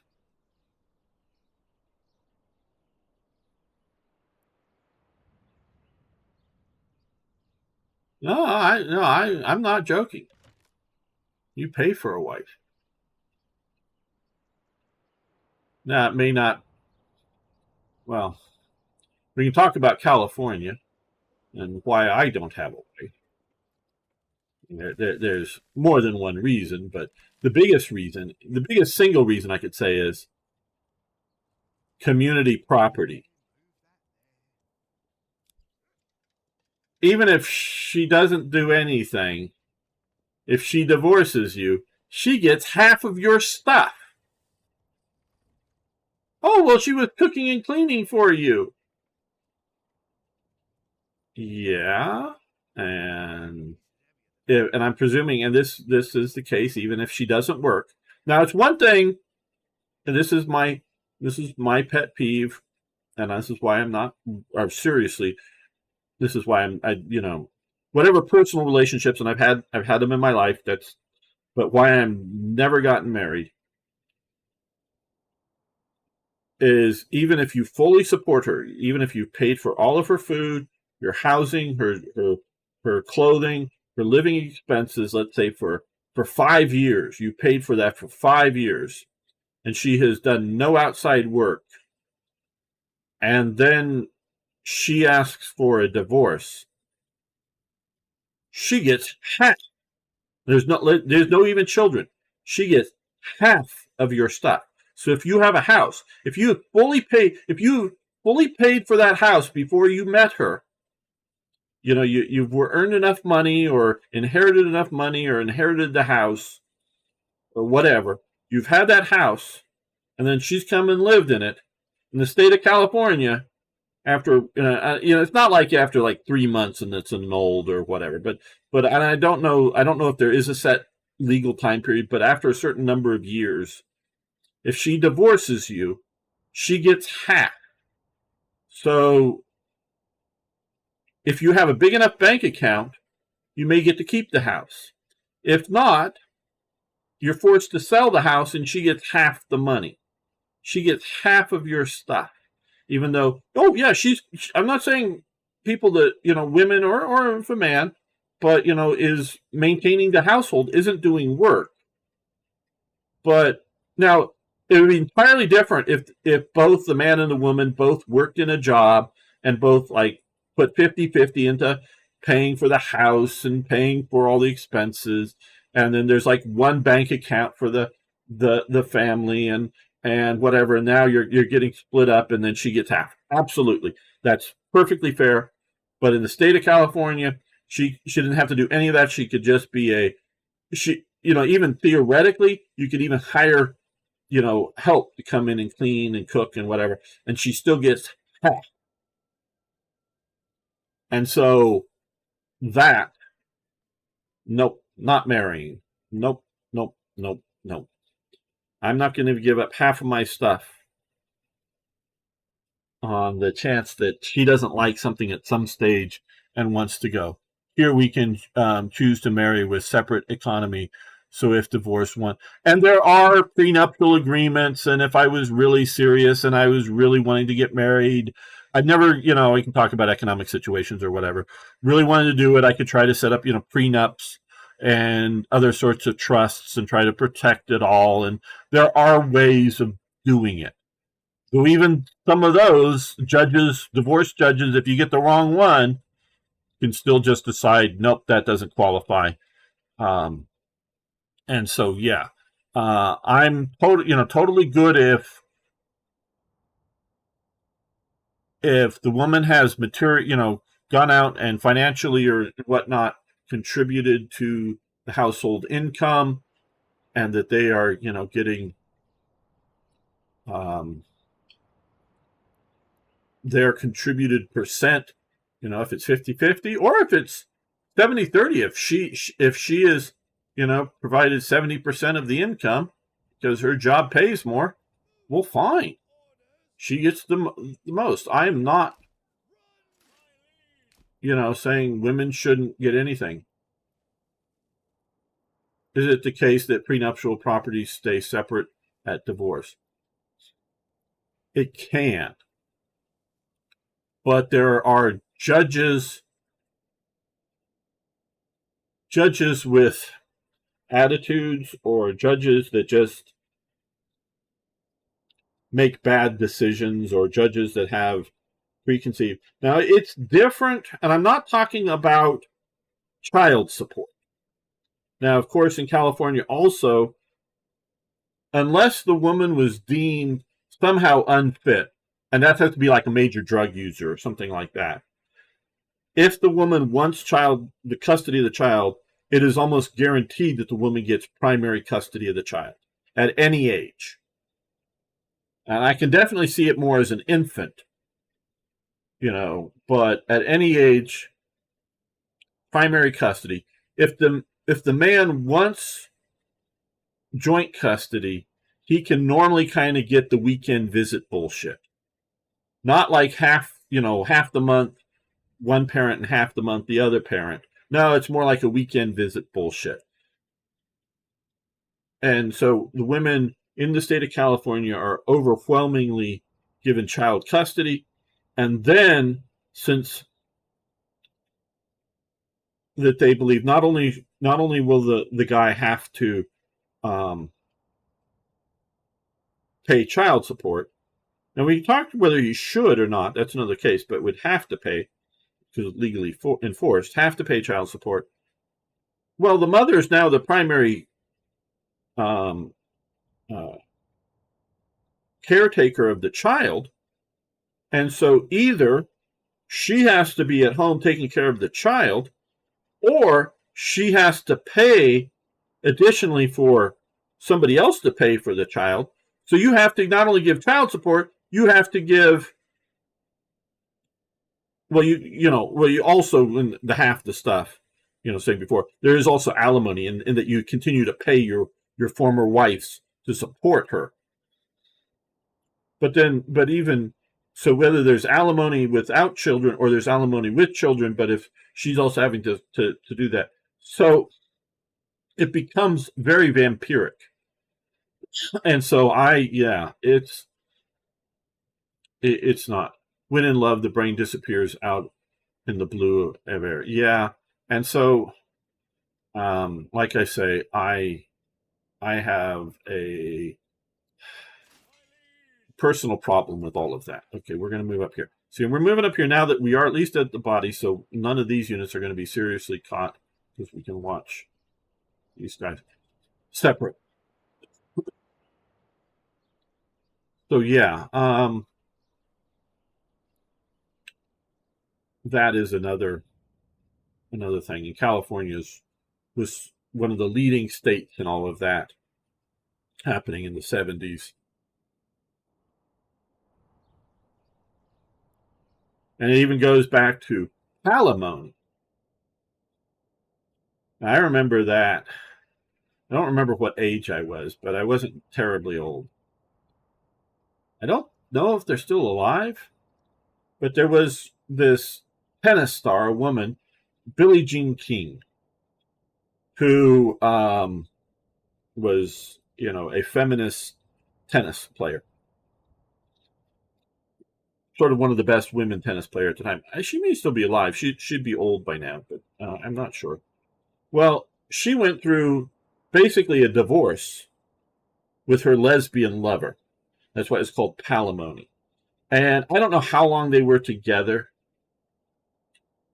And, she's a tennis star making lots of money playing tennis. And she was famous before this. And so, including not just making money playing tennis, making money, endorsement deals for products and other things, whether tennis related or just other things. So she was rich. Well, whatever the reason for the breakup of their relationship, I don't know. I was young. I wasn't paying that kind of attention, but just sort of on the news. The live-in lover sued her as if it was a divorce case. And the courts took it seriously and gave part of her fortune to this lover who my understanding had no material. Oh, she may have been functioning as an assistant, carrying her bags and helping her out when doing things, traveling around playing tennis or something. And may have been doing that without payment. Now, without monetary payment, but she was living in her fancy Oceanside, I think it was, up in that area that just got burnt down, if I'm not mistaken. House, being fed, being clothed, being everything being paid for by the famous woman.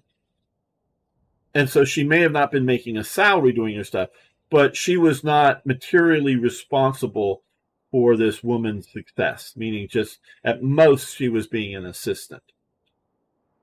Go do the lot, go get the dry cleaning, laundry, and whatever. At most she was doing that kind of stuff. So not only did she get a big chunk of the, it wasn't like half, if I remember correctly, but it was a big chunk of the estate she got, and at least for a while or something, I think, maybe wrong on this, it's just going from memory, ongoing alimony type payments. Keep her in the style of living in which she become accustomed to. So, yeah, she is still alive. Yeah, okay. Yes, thank you, Arna. And so, yeah, and obviously back in the 70s, there was no idea of gay marriage or anything like that. But yeah, and that's just ridiculous. You get a free ride from somebody. You see what Admiralty is saying. Someone had had to tap that gym bag if it had been packed in the bed. BJ, not okay. All the success. I remember BJ suggested and Wayne Gretzky have a super baby. Oh yes, didn't quite know the answer to that when the press told them. Blankest stare ever. Yeah, and so and so you're getting a basically a free ride, and then whoever's dumping who, it shouldn't matter, and then you got to pay up for it. I just find that as obscene. And I come from a society that accepts that as right, proper, and normal.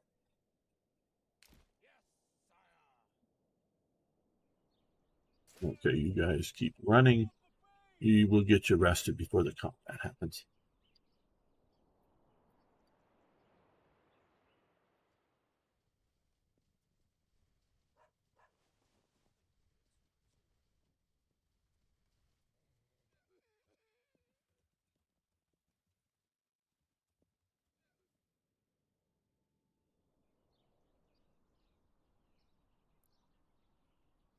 Well, they may try to come down this way.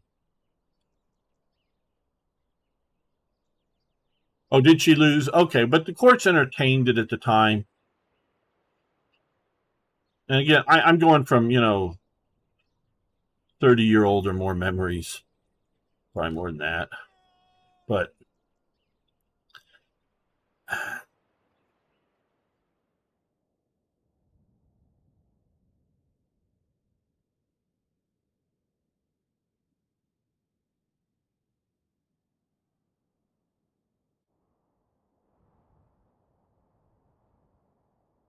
how do I put this? This is another thing we need to deal with. I know we're getting ready to have a battle here.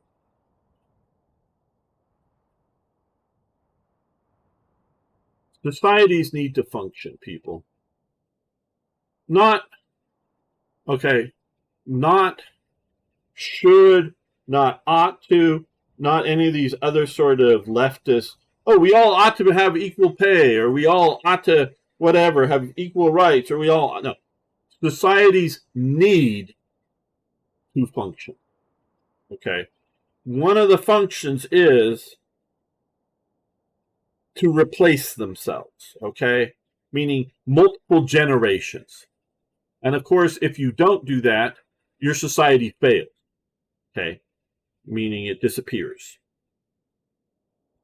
And some other society will take it over.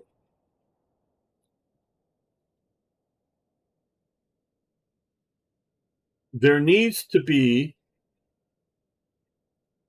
and it needs to be a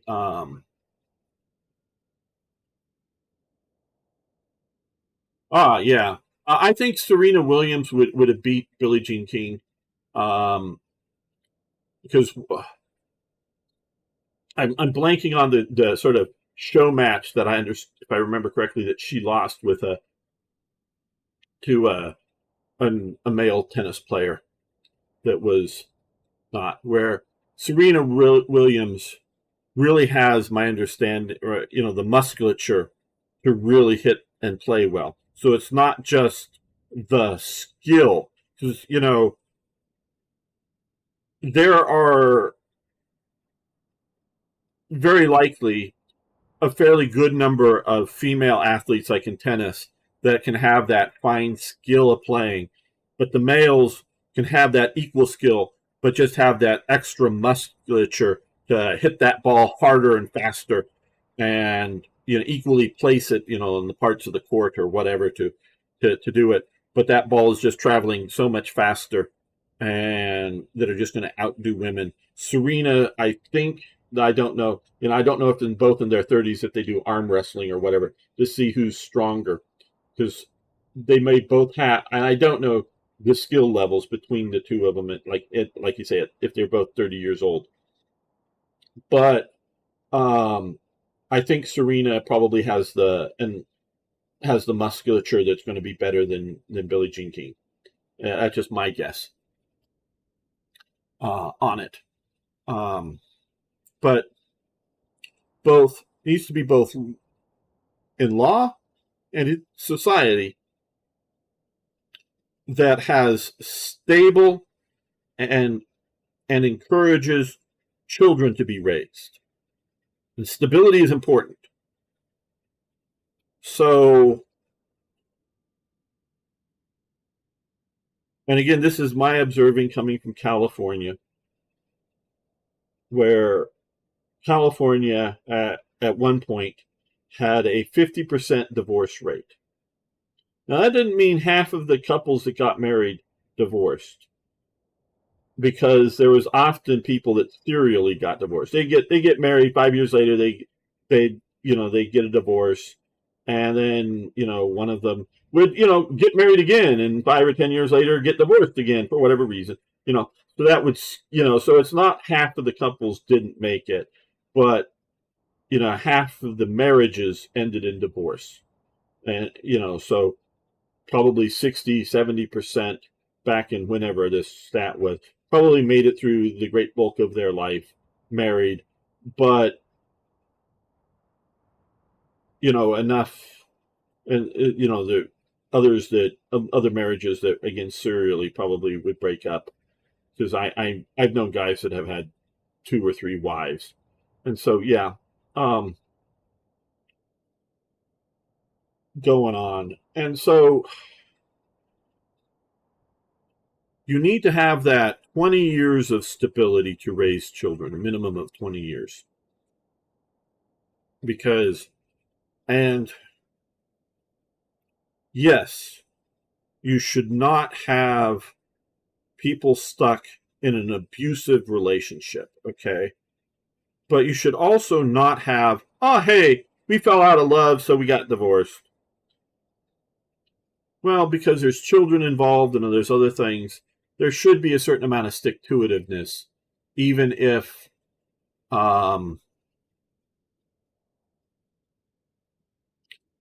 even if they're no longer deeply in love or whatever. As long so there needs to be societal pressure for people to get married, and there needs to be societal pressure for couples to stay together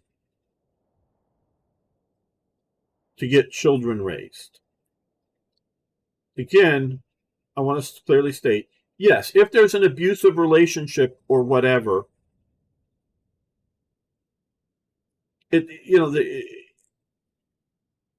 understand back at the time we're playing this game, basically divorce is illegal. You've got to get the Pope to annul, not divorce, annul meaning say the marriage never happened, to get that to happen.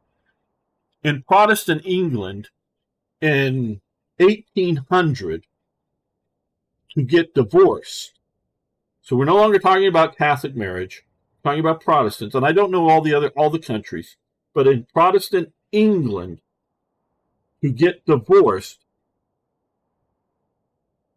you know who did the divorce to get a divorce? Parliament. That would be like going in. Well, let's say in the United States, that'd be like going to. I want to get divorced. I got to call up my congressman, and my congressman has to put a bill into Congress and to say John Smith and Maggie Smith are get divorced and get that approved through Congress. Okay, that is how in about 1800. I don't know when it changed, but still in the very early 1800s, you had to get an act of Parliament to get a divorce in Protestant England. That is how hard it is to get a legal divorce. Oh, many couples separated. Now, there were also a lot of people that were what in England called common law marriage, and that they never went before, because it was, even though whether you went to a church or not, you still sort of go before the judge and have a legal thing. A lot of people just got married and called themselves married, and that would be common law. And you could, and they would go through, if say that was splitting up and you're trying to deal with something, you could go, hey, I was living with him for 10 years. We have a son and a daughter, and I used his last name. And so the courts would recognize it as a common law marriage for certain property rights and whatever. And, including things like inheritance or whatever. Now, this is the lower class people who, that would be rare before it was going to the judge. But if it ever did, it was a legal status. It wasn't just a colloquialism or turn of phrase. It was a legal status. But if you were properly married, you had to get an act of Parliament to get divorced. So it wasn't very common. I mean, like maybe 10 in a year or something, I don't know. But so we don't need that. I mean, those, either no divorce or acts of Parliament, that's too extreme. But it's the pendulum has swung way too far to the other way. Okay, stats high because law attracts failing marriages. If things are heading south, you lure the other person in Cali. Yeah, oh yes, to get the money. Oh, that's very true, Admiralty. Very true. That was, and I'm sure is still a very, very big thing there. Or at least the ability to marry a second wife legally to avoid divorce. Economy to share. First wife can live in the garden house. Yeah. So yeah. So like I say, societies need to have it. Need to have stability for children to grow up in. Need to be. I'm noticing here the fatigue of these guys. The spear guys are more fatigued. But hopefully we'll get in here and get rested before combat starts with these guys. But I want to move it back here.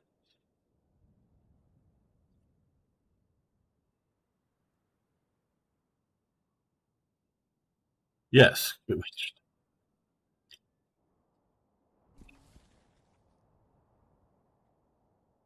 And so society needs to deal with it. How much should be laws? Some of it. Definitely get rid of this, the idea of pure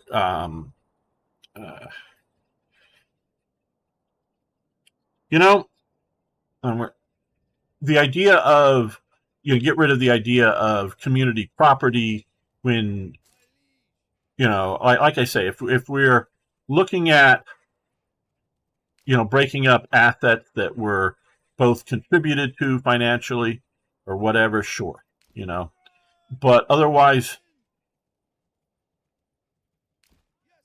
that I think the idea of alimony should disappear, because alimony was created in an era when women weren't commonly in the workplace. But you go, oh, well, you got married let's just say you got married at 20 and you spent 30 years together, and now she's 50. What is she supposed to do? Go to work. Because 50-year-old women are equally supposed to work as men in this society, if we're going to keep this part of society going. That men and women Okay, we got to pause this and check out what's going on in our other areas here. Okay, we're at 50% approval, so that's getting better. Okay, I think we'll keep this war going, or the battle obviously going to happen here. What I want to do here is we have some free people, so we're going to plus here, and we're going to, we have the money, we're going to get order a mule, so we're going to do that. Let that go for the moment.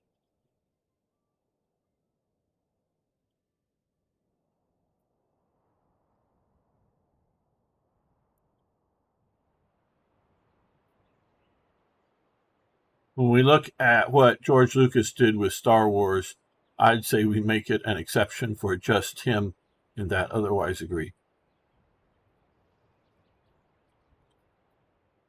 You know, yeah.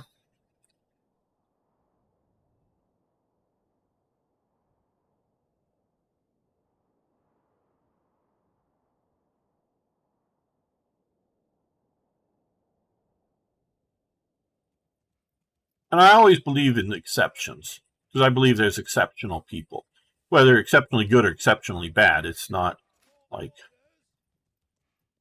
just somehow the best. But we've got to have a stable society. We've got to have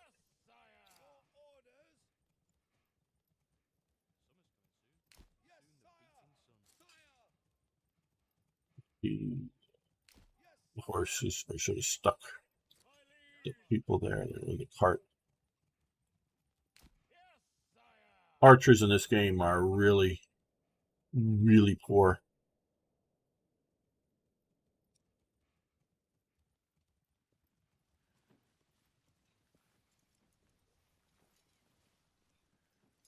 This just looks so like a real medieval battlefield. Units here.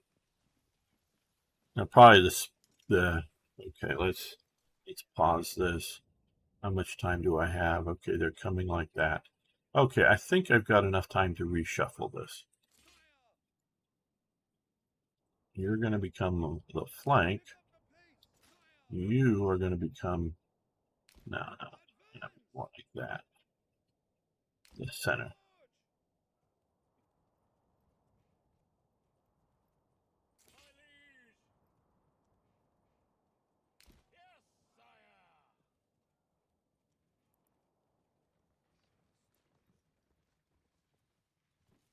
I want to stress to everybody, this is not a war game. This is a, whether you want to call it city management or manor management or, agricultural community management or whatever sort of game with some combat. Okay, these guys are trying to flank us. So what we're going to do here, oh, they're spotting some guys in the wood and they're shooting.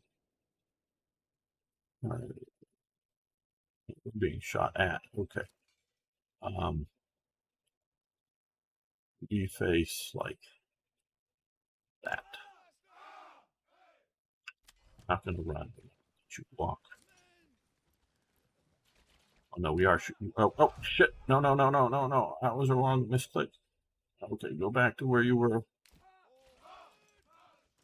Okay, we're seeing these archers shooting at these guys that they're basically taking no casualties. Oh, these guys are really flanking around our rear here. Okay, now we're going to push up with these spearmen here. We're going to move these guys over to the flank. Deal with these because I don't want to lose. Okay.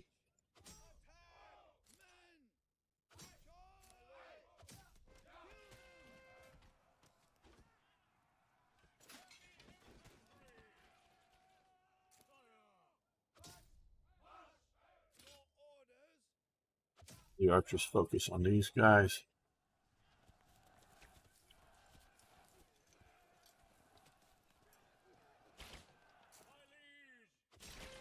These are our retainers. They're better armed than most. So our 17 versus 18 there. Hopefully they'll do well.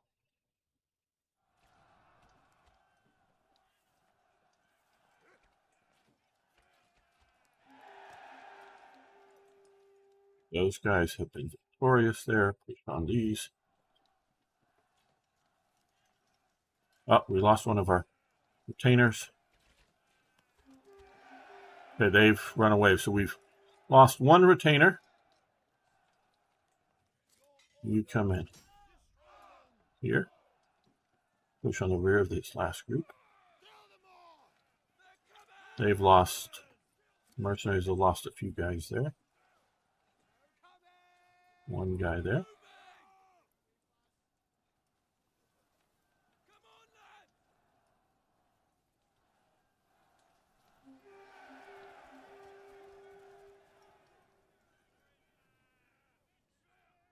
Okay, well, we've won against the bandits. So,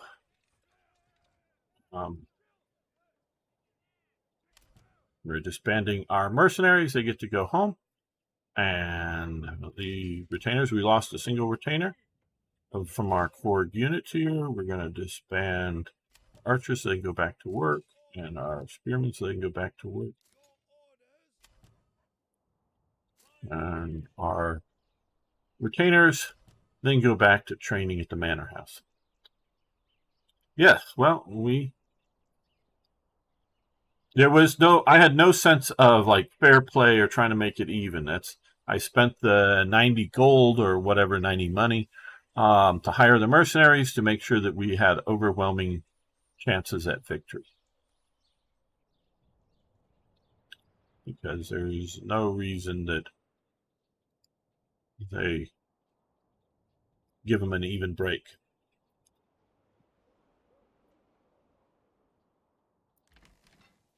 Now everybody's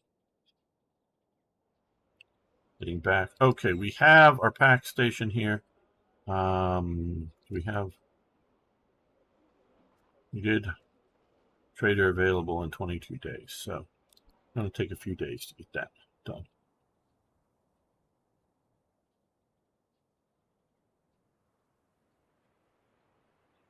Yeah, no gambling, yes.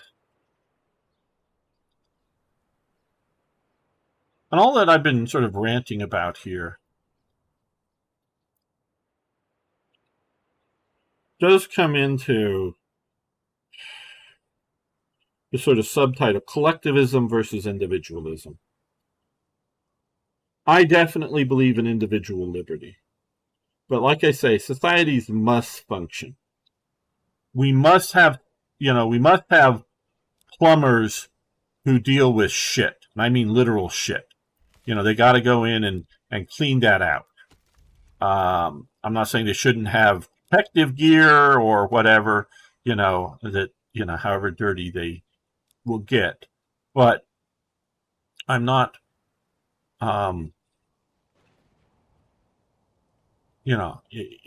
we've got to have plumbers.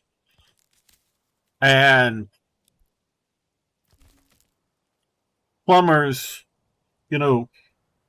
we have to have a society set up that we can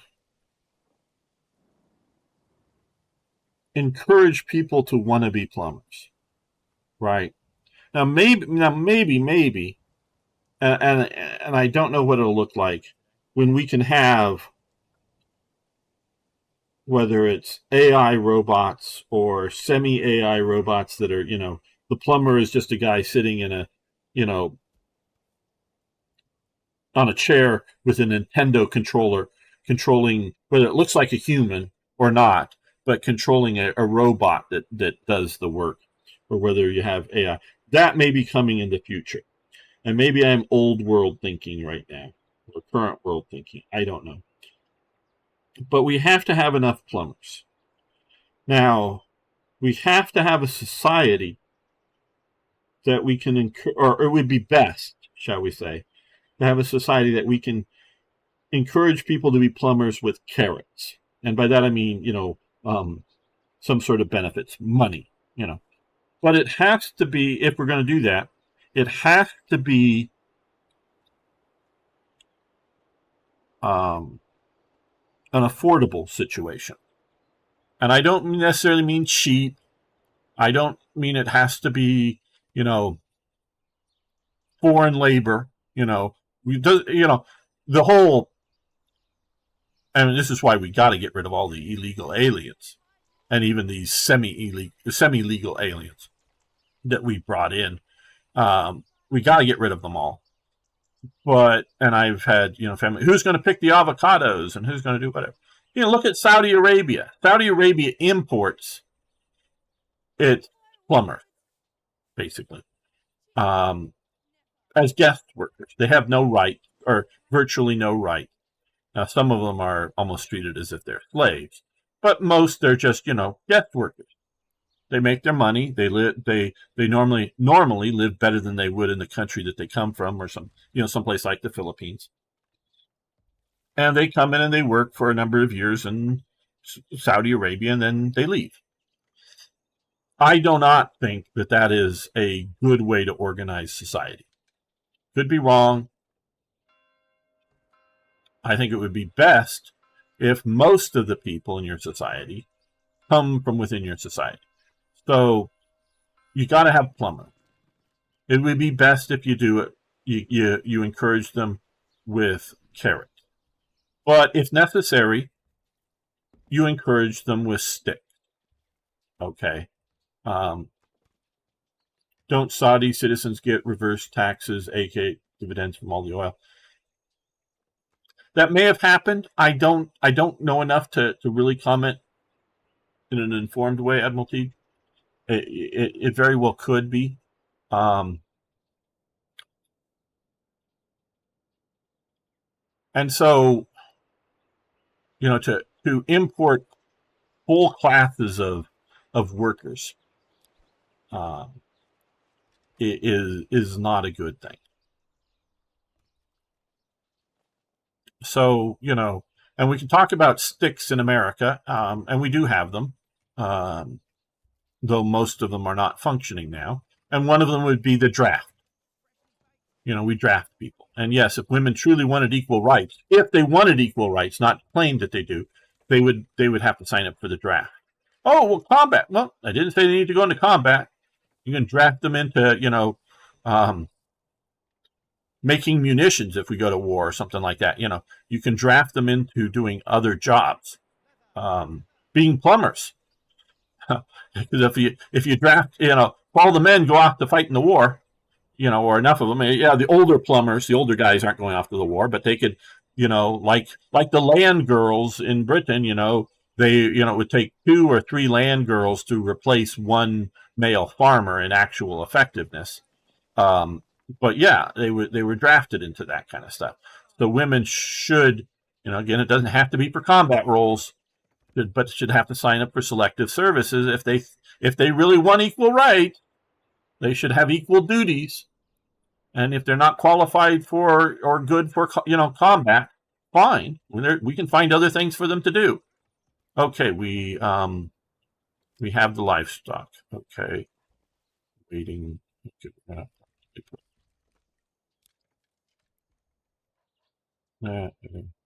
Right, so that is livestock here, Heinz. Okay, so what I want to do here is bartering partner, that next area. We're going to send planks, and I want to receive, where is it? Right now, because that's what they have. There, fish. Okay, let's see how this works.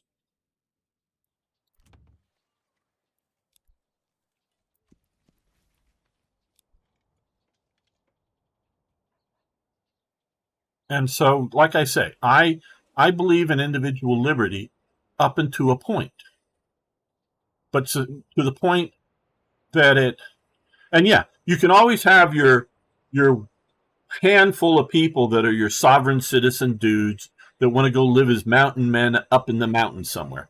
Cool.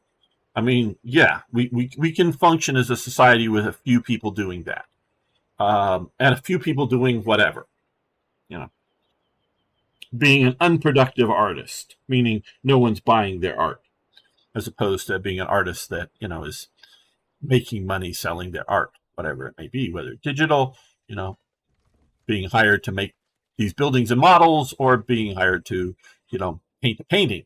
Those are productive artists, ones that are, living off of their skill.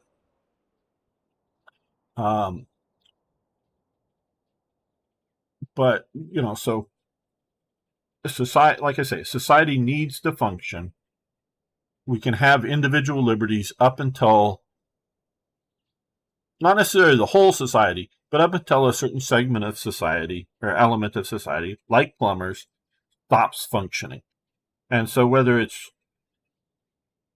children and families, which, in my opinion, this whole women should have a career, women should work outside of the home, and notice I said outside of the home, or a career outside of the home, shall we say, as a desirable societal thing, I think should go away.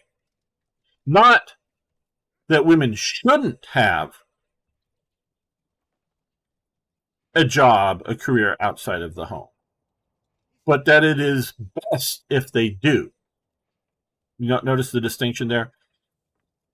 And so that there are women that either because of needs will need to have a job, they're divorced or whatever, they will need to have a job to support themselves.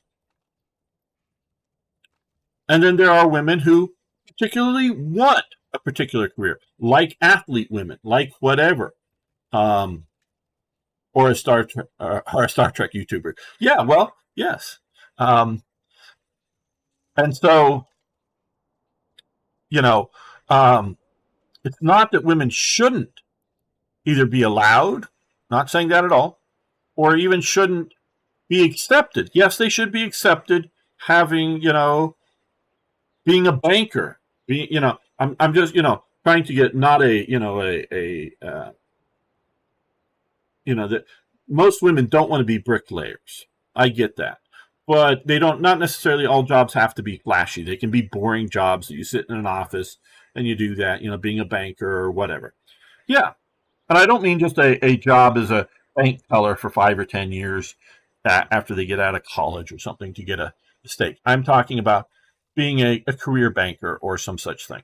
Yes, they should be accepted as doing so, and that it's fine, and that it is good. But society shouldn't encourage just generally women to go get a career. They should not be, in school. What is your career going to be to the little girl? Whether she's 10, 15, or 20 years old, that should never be the question with women. It's, oh, you want a career? Well, good. How can we help you do that? Sure. If they show an interest, if they show a desire, or if there is a particular need, financial need, then yeah, I'm not one of these. We should go back to women should not be allowed to. No, I'm not suggesting that at all. I am just going. Women should be encouraged to be housewives. That should be the encouragement, not that, oh, hey, some big stigma if they're not, or other thing. Okay, now do I need to have not only, we've gone over 50, so now we have 6 people living here. We'll add 1 person here. And so society needs this. I grew up with a mother not having a job outside of the home.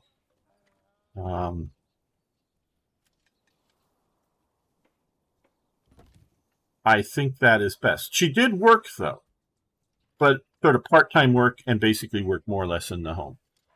Okay, what's folks saying here? Hyper-feminist population will be replaced by patriarchal immigrant population as feminine kills native birth rates. Yeah, exactly. That's what I'm talking about. In that, if Western society fails, it will be replaced and it's looking in Europe like if it is going to be replaced. I'm not sure that it is. I'm not saying I think it is. I think there's going to be a reaction against it, and we don't necessarily the modern world doesn't need massive, human wave tactics of the Chinese and the Korean War. You don't need that because, between uh, drones, whether flying drones or drones running around on the ground, I hope they don't become too AI. That could be a problem. Um, I still think human operators, but we can have even if they're, human operators, so you have a game controller or whatever, and you're sending out there and it goes out, we can have, automated factories making, war robots, and they go out and fight the human waves and they get killed, the bots get, the robots get killed, and another one comes out of the factory. I don't think the Western world needs to match the birth rate of any sort of society out there. Now, the birth rate shouldn't collapse, but they don't need to, you know, um, uh, yes, okay, this is the guy I sort of wait. He's going to go bartering planks for fish. And so we, it's not like, oh, who has the biggest population is going to win. I don't think so. But if the trend currently as is continues, the Western European population will be replaced with a fundamentalist Islamic population if it continues. Just simply birth rate of that, you allow in the males that show up and they get into Britain and they get some sort of status, and then they're allowed to.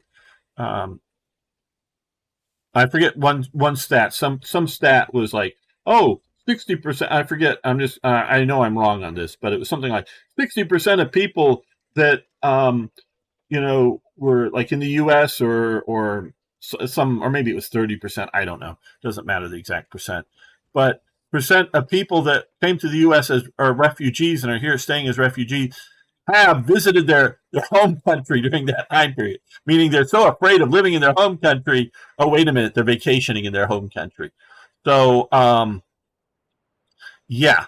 Uh, but and so they, a lot of these males that come adventuring into Europe get there and get somewhat established, and then they get to bring a bride in from their home country.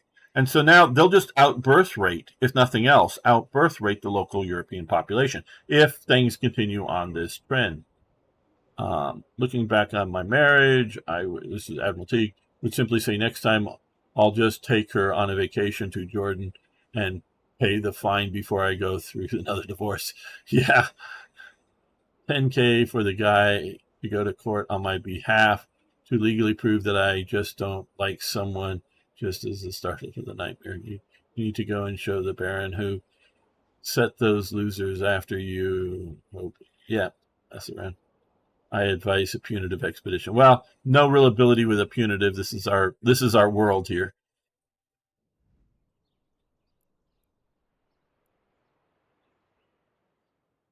Yeah, same as your Syrian neighbors. Yes. So if the trend continues, I'm not saying it's going to continue, but if the trend continues, Europe will be replaced. The Western European population will be replaced with a fundamentalist Muslim, which is obviously is saying, hyper, um,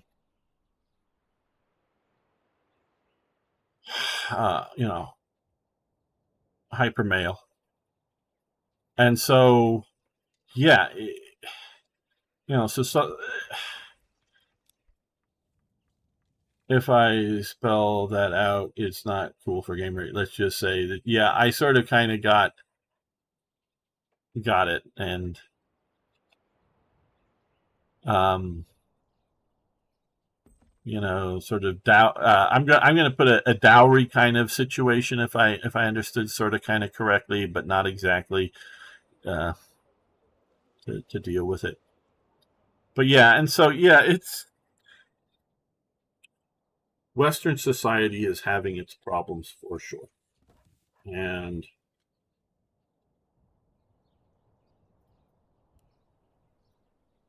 we need to get planks over here. Now I know I can build a sawmill to create planks. But what I'm trying to do here, and again, because we're looking at this, I'm trying to use the pack stations so that the granary here, which has 211 fishes in it, will trade some fish for some planks. So that we're getting trading. We're also going to eventually trade some stone for some things, maybe for some wheat and whatnot. So, okay, so here, now let's see. Okay, this pack station here. We got one guy here. Don't know if we need an animal. We're going to barter with the other place, and we're going to. No, we don't have any. Okay, we're going to try to do stone here eventually, but we got to get some planks first. 10 goat sounds fair. Yeah. Yes.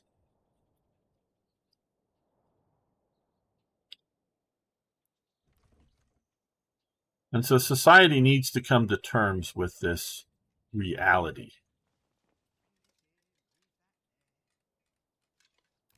Okay, now here, do we have any people here yet? No, no families there yet. No families. Okay, we haven't moved into there. And okay, well, we could do a chicken coop. Oh, we got some planks over here now. That's one of the things I've been waiting for. Good. So we're going to get a chicken coop built here. Get us eggs. Let's.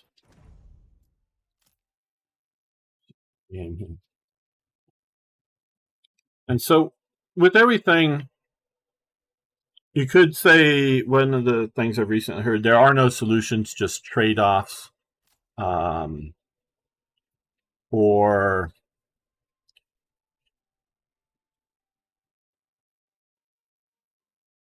whatever. Some of this, obviously, what I'm saying should be done through the law. So you're gearing up for some military exploits or plan to build a cathedral or something. Is this okay? Currently, in this state of the game, Admiralty, there are 3 scenarios. It's all, and there's now 3 different maps. They've added 3 different maps, and this map will vary as to where the locations and of the resources are. But the basic, there's the river map, there's a mountain map, and there's sort of a plains map. So there's 3 maps, and then there's 3 sort of scenarios that you do. One is pure city building kind of thing, that you're just building communities up. And the goal is to come in here and fully go through the levels of city development. Then there's this version of it in which you're building your cities, communities up, but there'll be forming, like you see up. Oh, I think we cleared out some of them, but I don't know if any new have come back. Bandit camp will sometimes appear, and bandit raid. Oh, here's a bandit camp. So there's a bandit camp here that will steal. It just sort of abstractly steal some of your resources periodically. The bandit camp will, or periodically, we just saw a raid of bandits that will come in and rampage and burn your community if you don't defend them. That's this scenario. The third scenario type is in which there's an opposition off-map baron that will try to claim some of the territories, and you'll eventually have to battle him for the territories and go to war with them. So those are the 3 sort of scenarios that we're looking at. And again, this is all still pre-release. So I sort of picked the medium difficulty in that I wanted some combat to look at that, but without having a actual opponent trying to compete against me. So again, this is, like I want to say, this is not a war game. This is a game of management of stuff, but there is combat as part of it. All right. Well, I think we're going to end here for today. I want to thank Admiral Teague, Arno, Folk, ZZ, Beam Slam. Who else? Don't want to forget anybody here. Eric, if you're still listening, Free Exergen, if you're around. Still, thank you all for coming and hanging out with me today. Ragar, if you're still here, yeah, thank you. Jemnuska, if you're still around, yes, still around. Thanks for hanging out with me today. I will be back tomorrow with War Thunder driving tanks. If you want to drive tanks with me, you're more than welcome to. We will have people come in. Maybe hopefully see you tomorrow. So thanks everyone, and I'll be back next weekend. Thanks all.